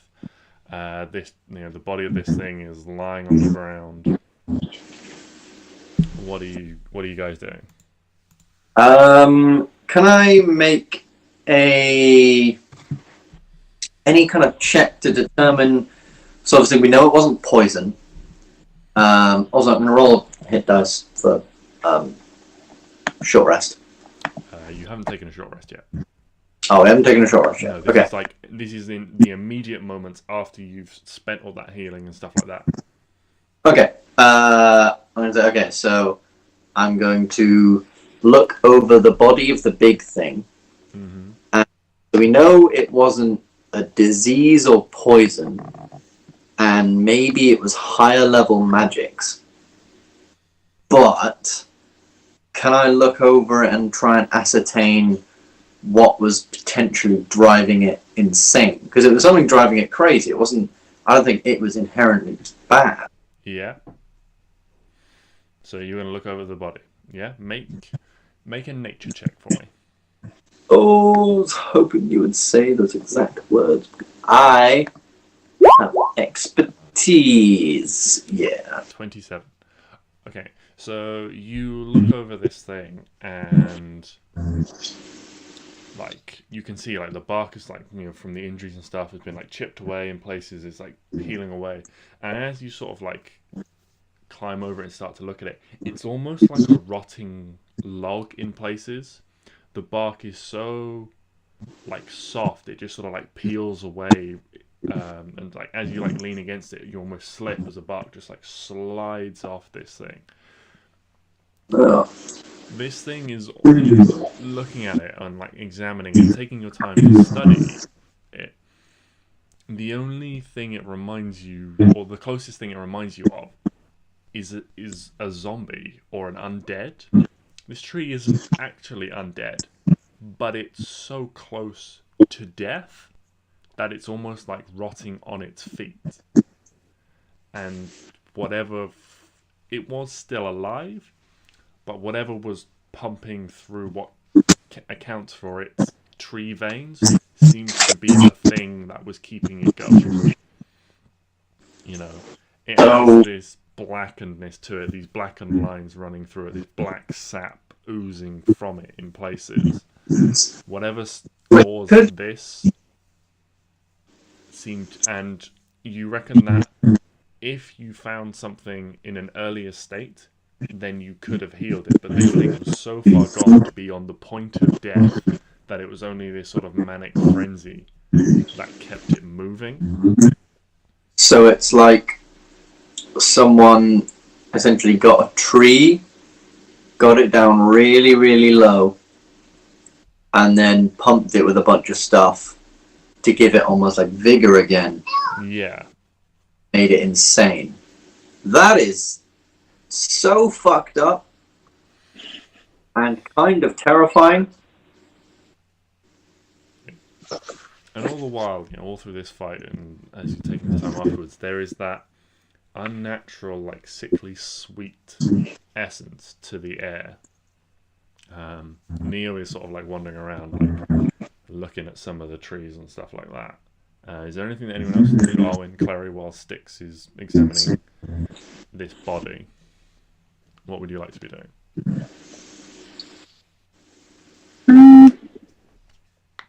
I was just going to look at it, but yeah. Can I help in any way? You could provide the help. If you want to examine the body, the only thing you could do would be provide the help action, which would give advantage, and Stix has already rolled to 23. So if you want to investigate the area or anything else, then you can do that.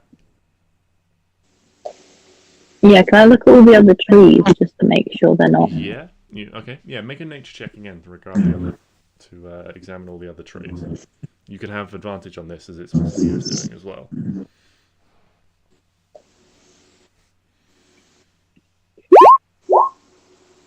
18. Yeah. These trees aren't native. They don't belong. here. And the way they're organised in rows like this as well, it's very unnatural. You know, there is a cluster of them, you know, maybe not more than like a few 100 feet, and they're mostly like small saplings. You know, but they all have this sort of like dark bark to them. You know, they're very sort of like steely grey in colour. Does it look like anyone like comes and goes from here? Yeah, if Or you there's make like a an track. investigation check to like determine tracks and things like that. Okay, so a little bit more. These trees are unnatural, and they are what's causing this sweet smell in the air. And a few of them you can see have been tapped in some way. They have like circular holes where some sort of spigot or something like that would be driven in, and a bit like, you know, tapping like a maple tree or whatever, the sap is then like comes off, and you can see where it's dripped down, and it matches this black coloration of this tree end. So the sap from these trees is a very dark color, but it's not pure black. It's more like it's got black. It's almost like there are black crystals suspended within a clear sap. So there are like tiny. So the sap is almost clear with tiny black specks within it.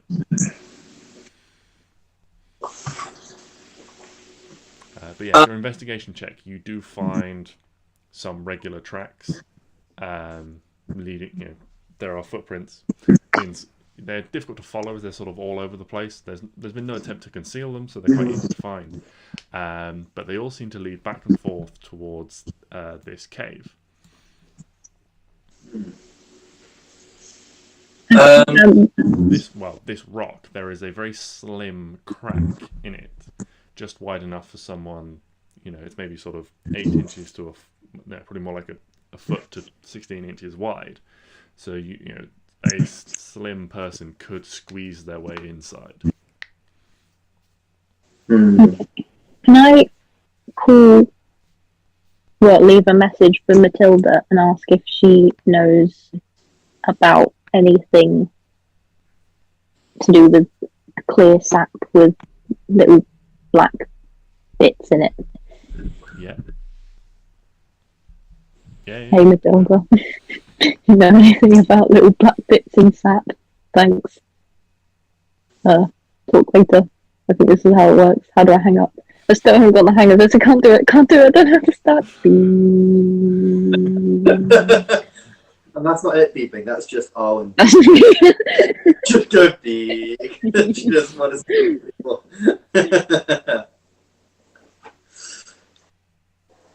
Yeah, you get a response pretty quickly, actually. Like sort of vibrates as you're sort of almost putting it away. It's like, well, there's several. Well, there are quite frankly hundreds of different types of trees, but lots of them have different magical properties of sap. I haven't heard of one that has black crystals in the sap. I'll do some reading if I can find some books that may have been a small fire. God, I love it. But yeah, so you have this small. It kind of just looks. If you weren't paying attention to it, you could easily walk past it and just think it was a feature of rock. But you like glance as you're walking past, and you're like, "There's a little bit that goes back a bit further," and you think there might be something in there.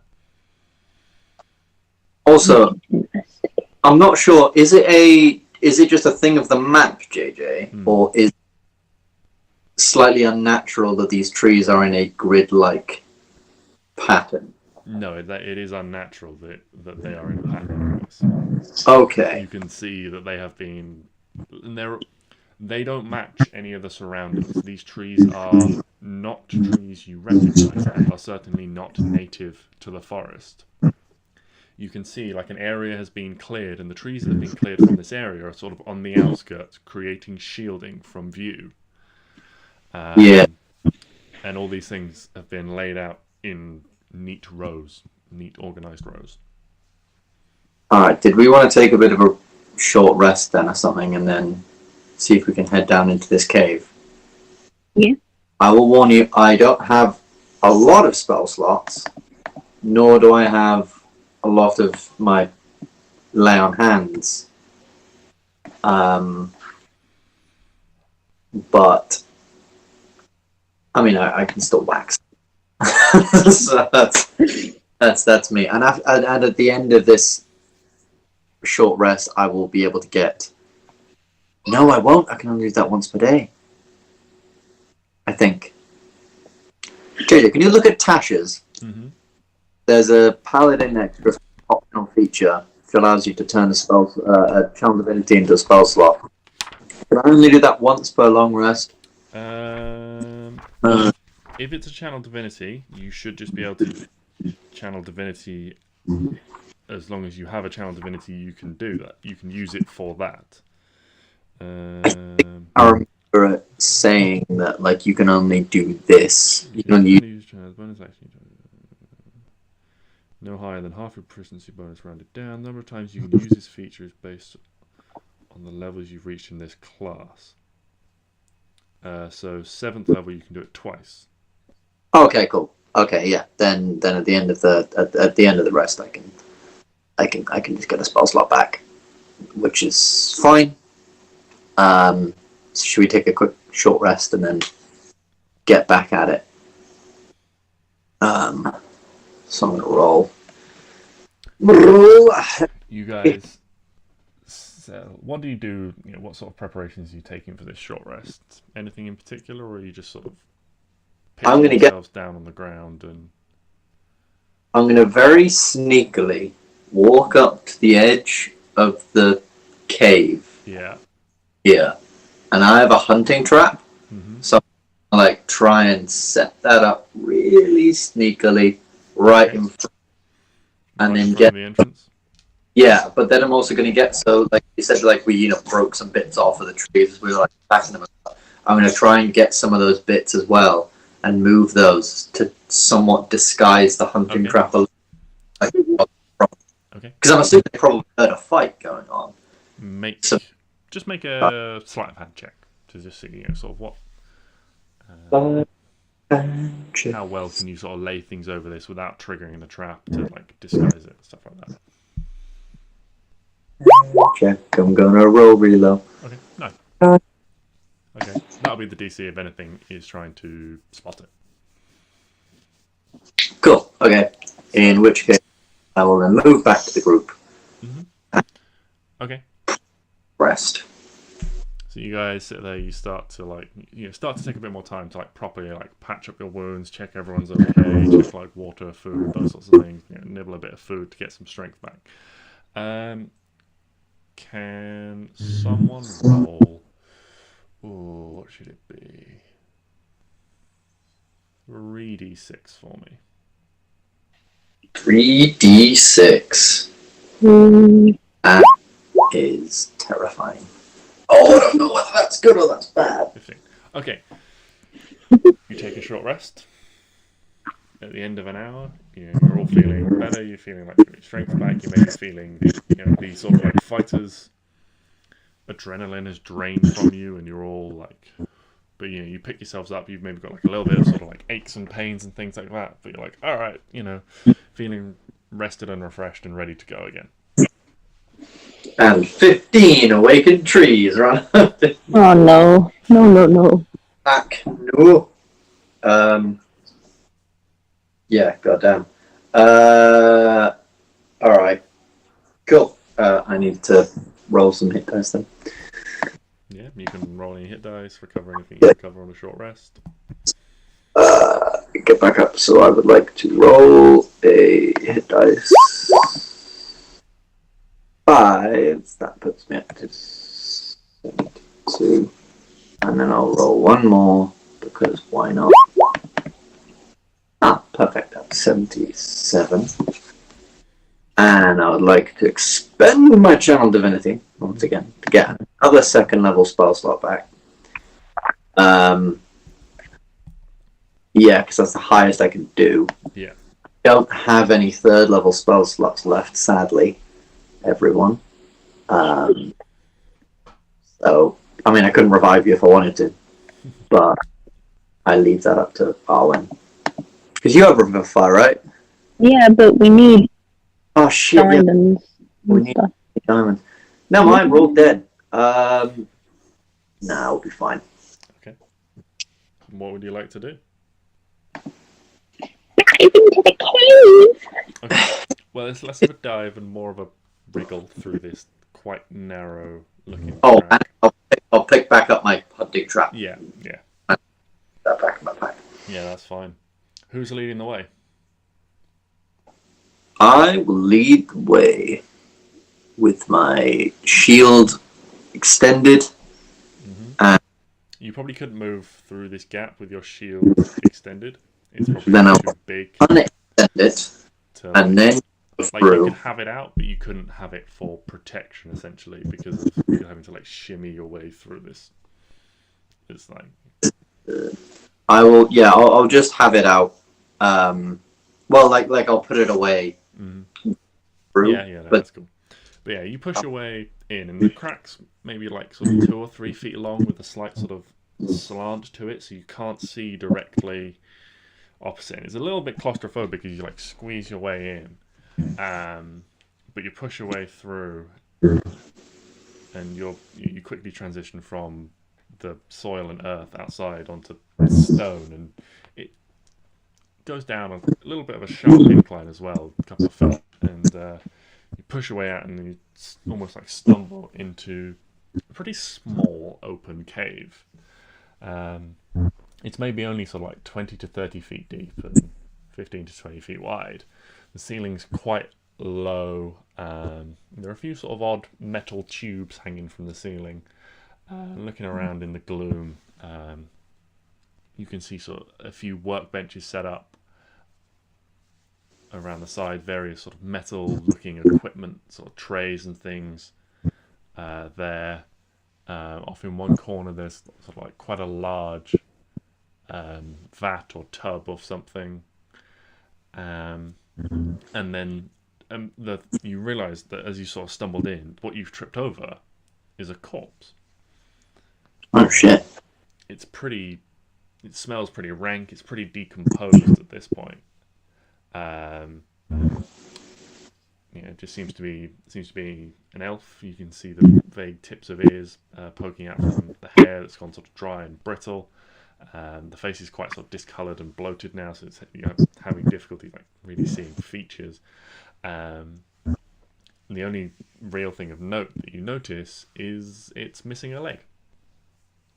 Missing a leg. Yeah, and you can see now, you look at the floor, that there is almost like a dark brown blood trail that you didn't spot, leading sort of like in, like this, whatever it was, sort of like crawled in here and with its wound. Oh shit. But those are the things you spot immediately. It's quite dark in here. So there are various things to investigate. Okay. Yeah, I'll have a look at the dead body and try and ascertain maybe how long it's been here. Mm-hmm. Yeah. What creature this, like what kind of person? I'm assuming elf. Yeah, you can ascertain elf by the ears. They've still got a distinctive enough point to them. But yeah, make a medicine check to investigate the body. Everyone else you've like pushed in at this point, and you can see Stix like crouched over, sort of maybe like gingerly like peeling back robes to try and sort of ascertain a bit more of what happened.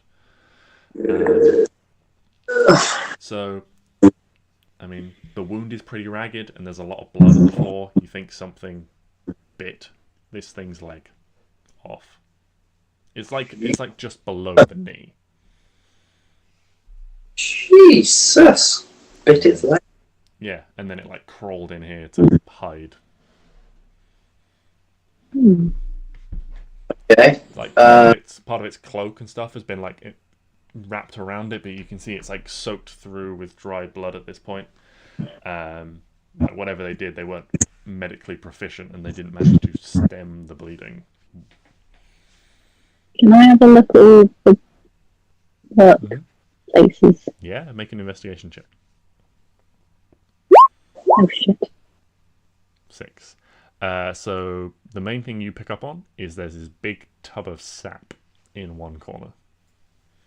Other than that, there's a lot of mechanical or like what looks like alchemists' equipment or brewers' equipment. I'm not sure what the difference is. And a lot of it is sort of stained black in places, as if the sap has been processed through it. But other than that, that's about all you get with a 6, unfortunately. Who's going to take one for the team and drink it? Turn around, touch the ground, not me.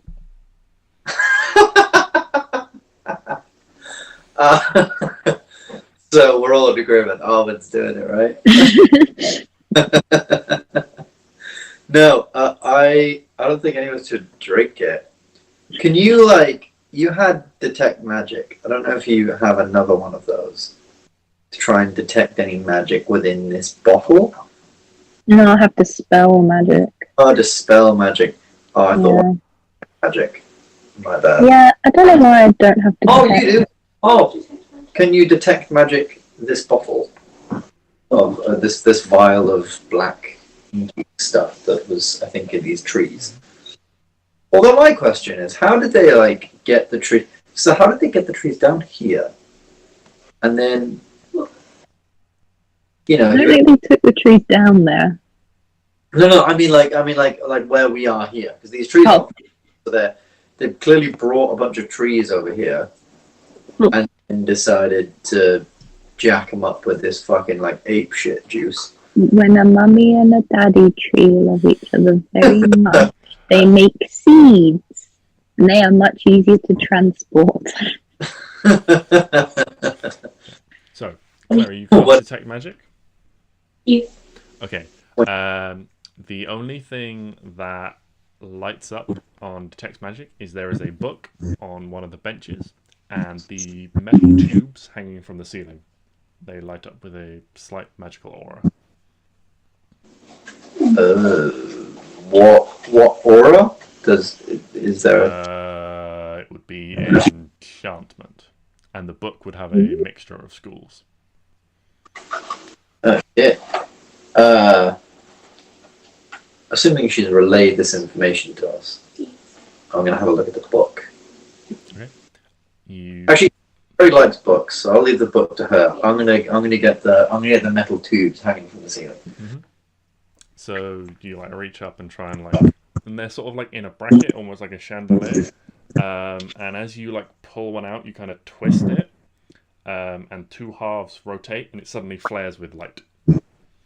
Oh shit! Like a glow stick. Yeah. So when you say flares of light, suddenly. Like a big magical glow stick. It's about the size of a relay baton, and when you twist it, the two halves rotate, and there's a slight sort of crack, cracking sound, and it just flares up with bright white light. How many of these are there? There are 3 of them currently. I'm gonna take all. Okay, pull them all down. They come out once you start sort of realize that you can manage to pull the other 2 out without accidentally activating them. Cool. So I'm just gonna add. I mean, did anyone want one? Did anyone want a glow stick? All right, Owen, you take a glow stick. Clary, you want a glow stick? All right, Clary, you got a glow stick. So I got a glow stick. Cool. I'm adding that to my inventory. Glow stick. I only have 3, so there's 1 for each of you. Neo is a tiefling and can see. You can share with me. It's okay. Well, I mean, we can all see in the dark. I say I actually. But now we can see in the dark better. Yeah, so now there's an actual light source, so this area is pretty well lit. Okay. You know, it's not a huge area, but you know, having one of these sticks waving like one of these things around makes it much easier to see things. So if you wanted to take another look around the area, you could. If anyone wants to do that, they can. Meanwhile, Klari, if you're examining this book, you start to flick through it, and some of the things in it you recognize, and some of the pages are just seem like gibberish, because you realize it's a spell book. And some of the spells you recognize, and some of them are just completely alien. It's you just glancing through, you have no idea what the spells are, what they do, or anything like that. Okay. But a couple of them you do recognize, having learnt some magic yourself. What are they? Are they the same ones that you already have? Yeah, so they would only the only spells Clary would recognize would be the ones that some of the ones that she's already learned. I see. It would, you'd have to spend some time to study it to potentially identify what the other ones are, and potentially some of them you wouldn't be able to identify because of their level and things like that. But you have a wizard's spellbook.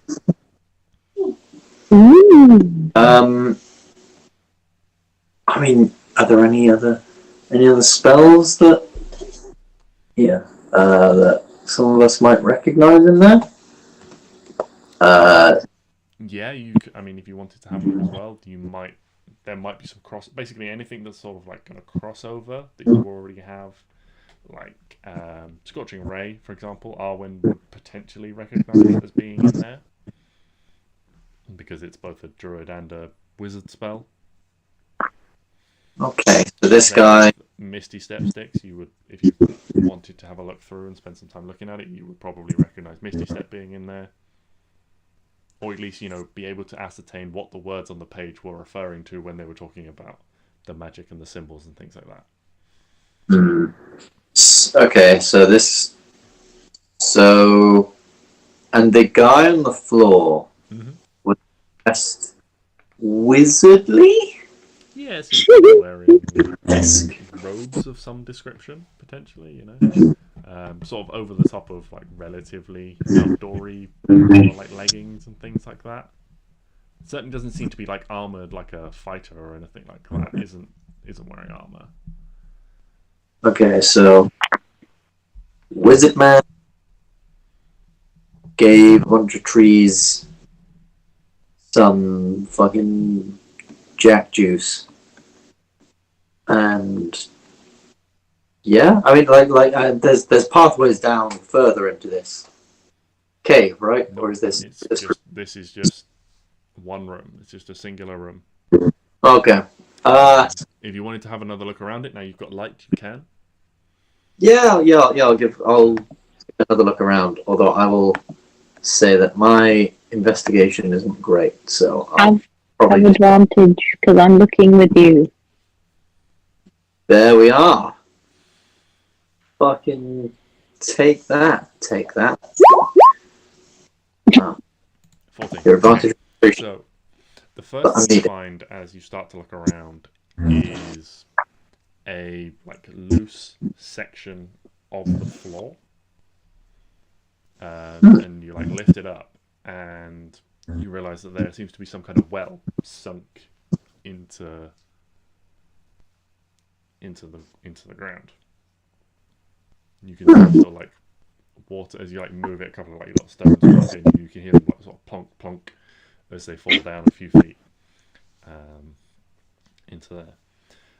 You also find now you've got this light source guiding you, tucked away under a couple of the benches and a couple of chests, as well as a bedroll with a few things wrapped up in it.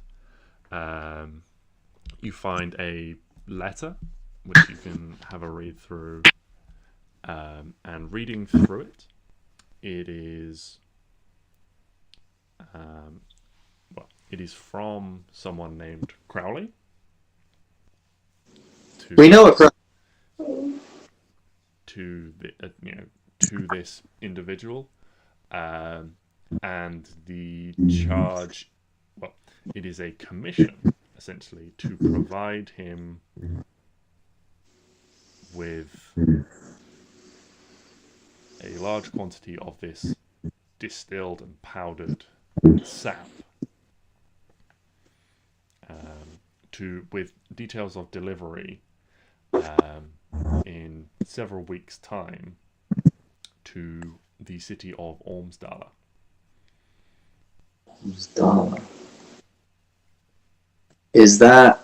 Where's that on the map? That is the city on the north coast of Kavran to the west, east. Which one's the east? West to the east of the Almasserin Forest. You know what? Why don't I just put us back on the map? That would be easier to do. There we go. Oh. It's heavy. That's where. That's where the people with the wyverns. Or that's where they were from, rather. And we know Crowley. Where do we know? Yeah, he's the one who made the wyverns happen. No, he didn't. Yeah, he did. He was an army person who ordered some people to do stuff, and that man was running away and stuff. Oh, yes. Hold on. We found we have no were time. traveling and we found that fox and we went off the path a little bit. Random dude. That was Crowley, and he was. Well, that wasn't Crowley. That was. Well, he was just working for Crowley. Yeah. And he led that group, or he was part of that group, part of whatever, with the wyverns. Oh shit. So. Oh fuck. Okay. Do you reckon they're making this stuff to like send monsters and shit they've captured like back crazy? Oh no. Because that's a problem. That is a problem. I do take issue with that.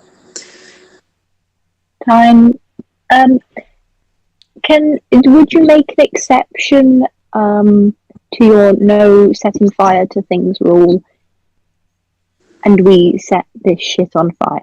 Absolutely. This is safe inside a rock cave. Also, the trees outside. Trees outside. Yeah. I feel like we need to. Yeah, but we need to do it like safely, because I don't want to start a freaking like forest fire. Because I don't think any of us have access to anything that can make it rain or stop firing. True. So. But they're not like next. They're in this weird line, so you could like do one. Like they're not next to the. I mean, I know they're in the forest, but there's some space between. As long as it's not a windy day, it's fine. Is it a windy day? Average. Not especially windy, but there's a breeze. Excellent. I'll take. It's around this point that Neo is like looking over, as you guys are talking, he's like looking over all the sort of like alchemist equipment, and he picks up one of these trays with this like thick black tarry like liquid that's like crystallized around the edge that looks like it was set over a burner at one point to try and speed up drying it out, and he dips like a stick off the side in it and sniffs it, and then like, taps it to his tongue and then immediately like spits it onto the floor. I was joking when I said eat it. Don't actually eat it. You're going to be a goop monster now. You have to kill you. And it's like, yeah, a little won't hurt too much, but see, what if it mutates? Yeah, he's like, you don't know. Well, you say that, but I recognize this. Oh, good lord! Why? Elaborate. These, I have faint. part of my memory is coming back. I recognize some things every now and again, and these, I mean, yeah, well, as you say, these aren't native trees. These are from somewhere else. These trees normally are supposed to grow on the coast.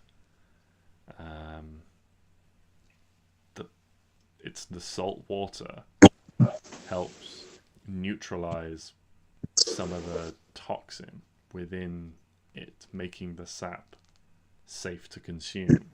Well, I say safe. Safe is a relative term. When mixed with salt water, the sap becomes palatable enough that you can consume it without feeling exhausted. It's a stimulant that allows you to keep going. Soldiers, we used it in battle to march and fight for long periods of time when we had to.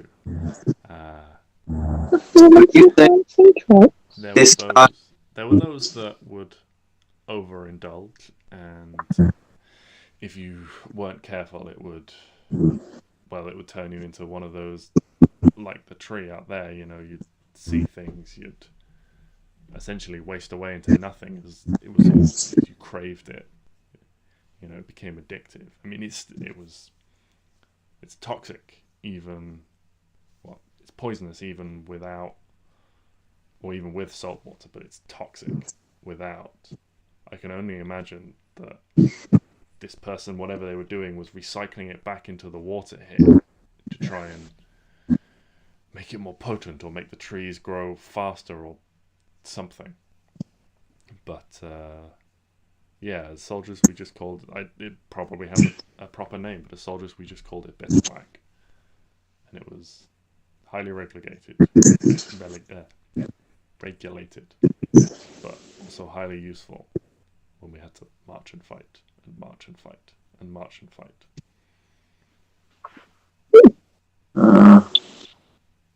Well, that This is all wrong. Like, this is unsafe. This won't do anything other than kill. Well, let's burn it. Oh fuck, that's really cool, but really fucking dark. So this guy was like, what, pumping these things full of this stuff that was like sending them fucking crazy. But even still, he was gonna like pump them full of stuff that would just make them like never tired and just. Oh my god. I'm like, trees! Like, can he not find something less terrifying to use this shit on? Could he just not use it at all? Just say... Yeah, I think that's one of the points. It comes from the tree, and I think the tree sentinel, the treant, was just a unfortunate byproduct of absorbing the water from around here. If it had been spiked, essentially, with this stuff, trying to recycle it back through the trees. Anyone Wasn't got even like doing a that, salt maybe he was just trying to shaker? sort of wash stuff out in here and put it back in the water table. Oh shit, well, we better destroy this stuff, and I think as long as this stuff's destroyed, and you're saying it's in the trees as well, so we better destroy a lot of these trees and try and like control the fire. It comes from the trees. Yeah, unless it's by the Distilling coast. sap, Yeah, pulling it okay. out. It's a crystal within the sap itself.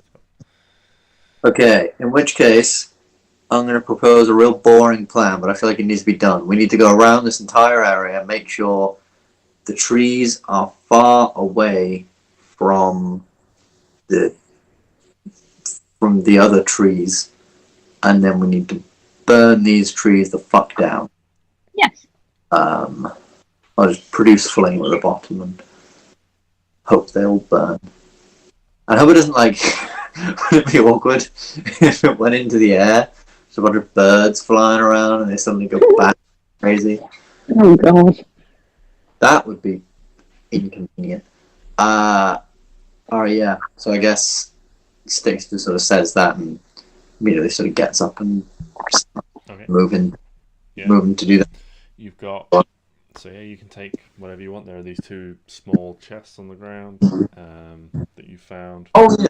There's Hello, the book. There's the glow in the dark. Well, the glow sticks.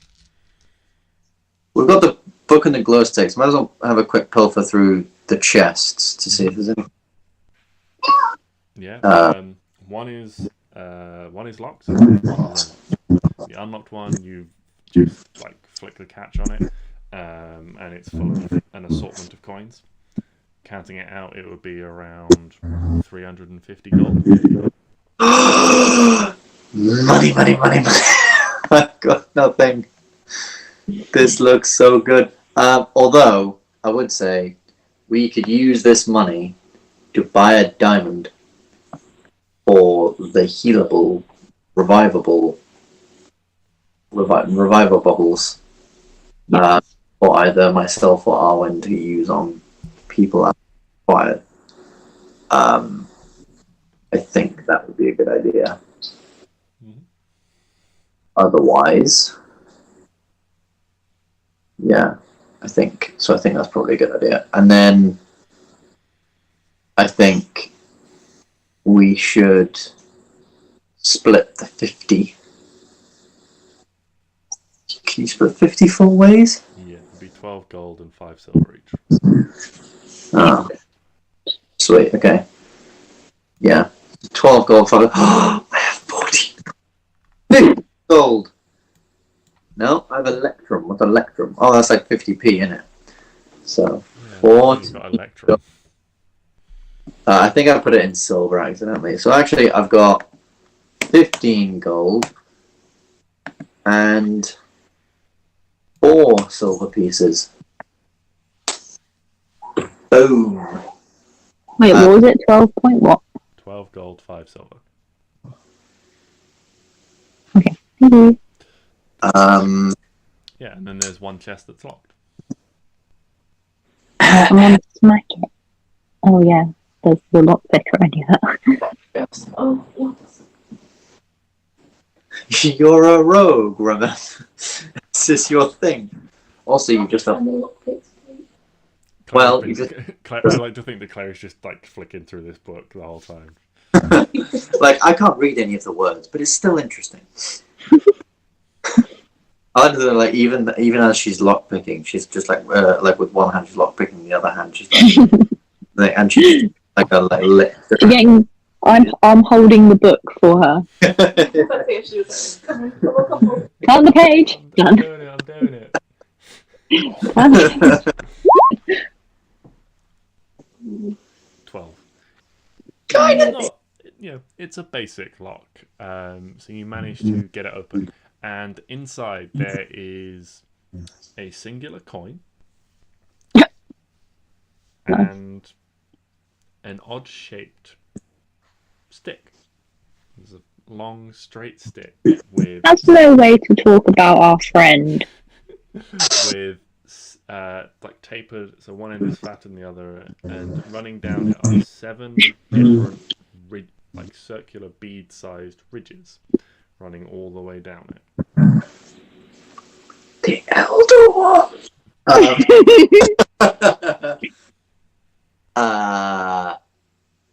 Yeah. I mean, can I first look at the coin, because I'm looking at this thing and it's like it's a decorated stick, so I'm immediately thinking, oh, okay, well that's some fancy wizard shit. Mm. What about the coin? Having a singular coin in here seems a bit weird. Yeah, you can make an investigation check if you like. I will pick up the coin. I will indeed make an investigation check. 13. Just at the moment, just seems like a coin. A bit confused as to why this one would be on its own, but Well, is it a gold, silver, yeah, copper? it's a silver. It's just a big silver coin. It's a big silver coin, right? Well, I feel okay. This is gonna put it in my mouth. Like, oh. Ben. What is the men's obsession with eating? The weird As you shit. bite it, it bites you back. You take 1 piercing damage. What the fuck?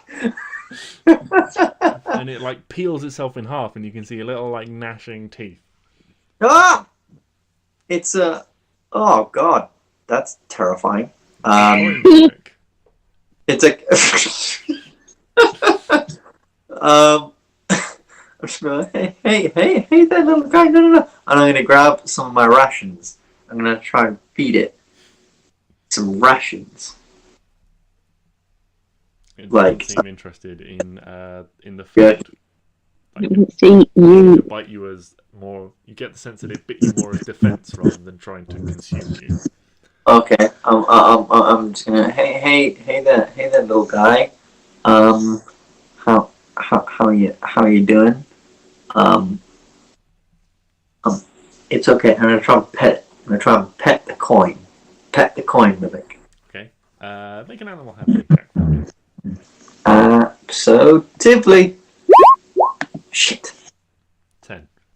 It just sort of like it goes back to pretending to be a coin. It's like completely inert as you're like stroking it. So it just looks like Stix just stroking a regular coin now. It's a very precious coin.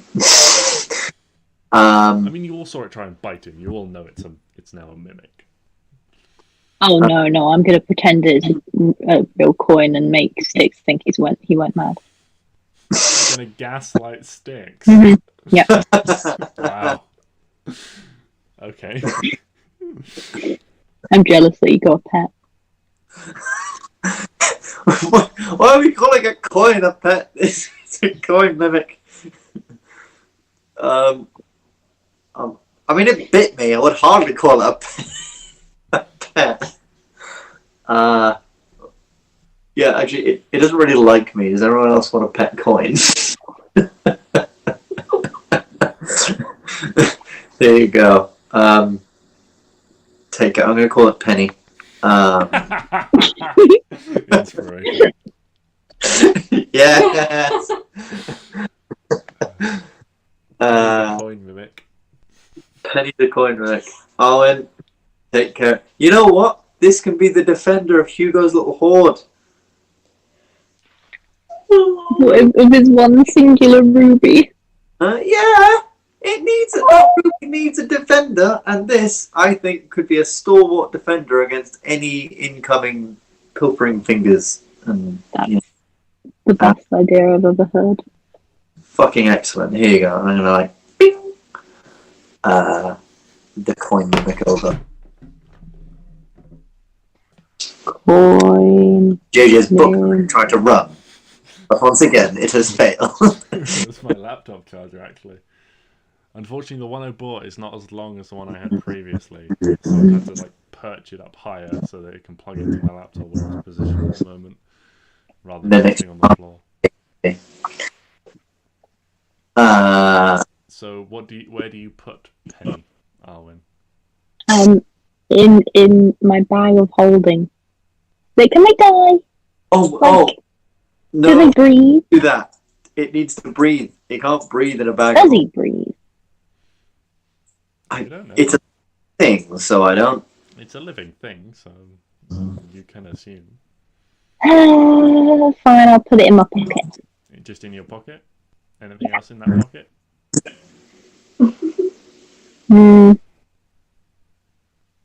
No. Okay. Does it eat rubies? You're going to try and feed it a ruby? Yeah. Doesn't seem interested in the ruby. Okay, excellent. He is the horde defender. Hugo's Horde Defender. He is in the pocket with the ruby. Are those the only things in there? Just Yeah. a ruby. Okay. It's totally going to eat the ruby, isn't it? Okay. And I guess I'll take a look at this wand. And I'm gonna look down at the wand now. I'm gonna pick it up and be like, and magic shit. Make an Go arcana check. magic. I'm gonna check. I'm so good at arcana checks. I actually am. As you like flick it and you like try and channel some magic through it. You know, you're a paladin, you've got magic, you know what magic's supposed to feel like. You try and channel that through, and out of the end flies a small magical dart that impacts against the wall. You know, a couple of little chips of stone fly off. Does it look like the kind of magical dart that woman used against us? It does. It looks very similar. Wait, which magical woman? Remember the woman with the stone piece? Yeah. He was like shooting little like magic missiles at us. Was she? Yeah. Yeah. And as you're holding it, Stix, one of these like 7 ridges just goes slightly cold to the touch, having just dispelled 1 missile. So, 7 ridges. And I've dispelled 1. Well, I've used up 1. Okay, well, I imagine this can probably be quite useful. Because, like, if I can aim it correctly, Yeah. we can, like, hit stuff, like, very specific stuff from afar, like buttons and levers and stuff. Do you think it will recharge over time? I don't know. Maybe if I, like, it's gone cold, can I, like, produce flame in one hand and, like, put the wand near it? To warm it up. Maybe that's it! has- You don't... You do that. Fortunately, it is a magical item, so it doesn't burn, even though it is made out of wood. But it doesn't seem to have any effect on it. Ah, shit. It's not like icy freezing. It's just, you know, it has a slight chill to it. Okay. Well, you know what? Maybe we'll... I mean, I don't know what we're doing with the rest of the day, but I mean, we're, you know, doing stuff like... Maybe I can use it to, like, try and trim hedges that are, like, really annoying. Like, try and trim the branches that are sticking out. Just magic missile branch, and then just... and it falls then. We're going to do some tree sculpting. Yeah. We're going to make... with a magic missile. Cool. All right. In which case, let's get out of here, cut down the trees, and get going. If that's everything. Cool. Okay.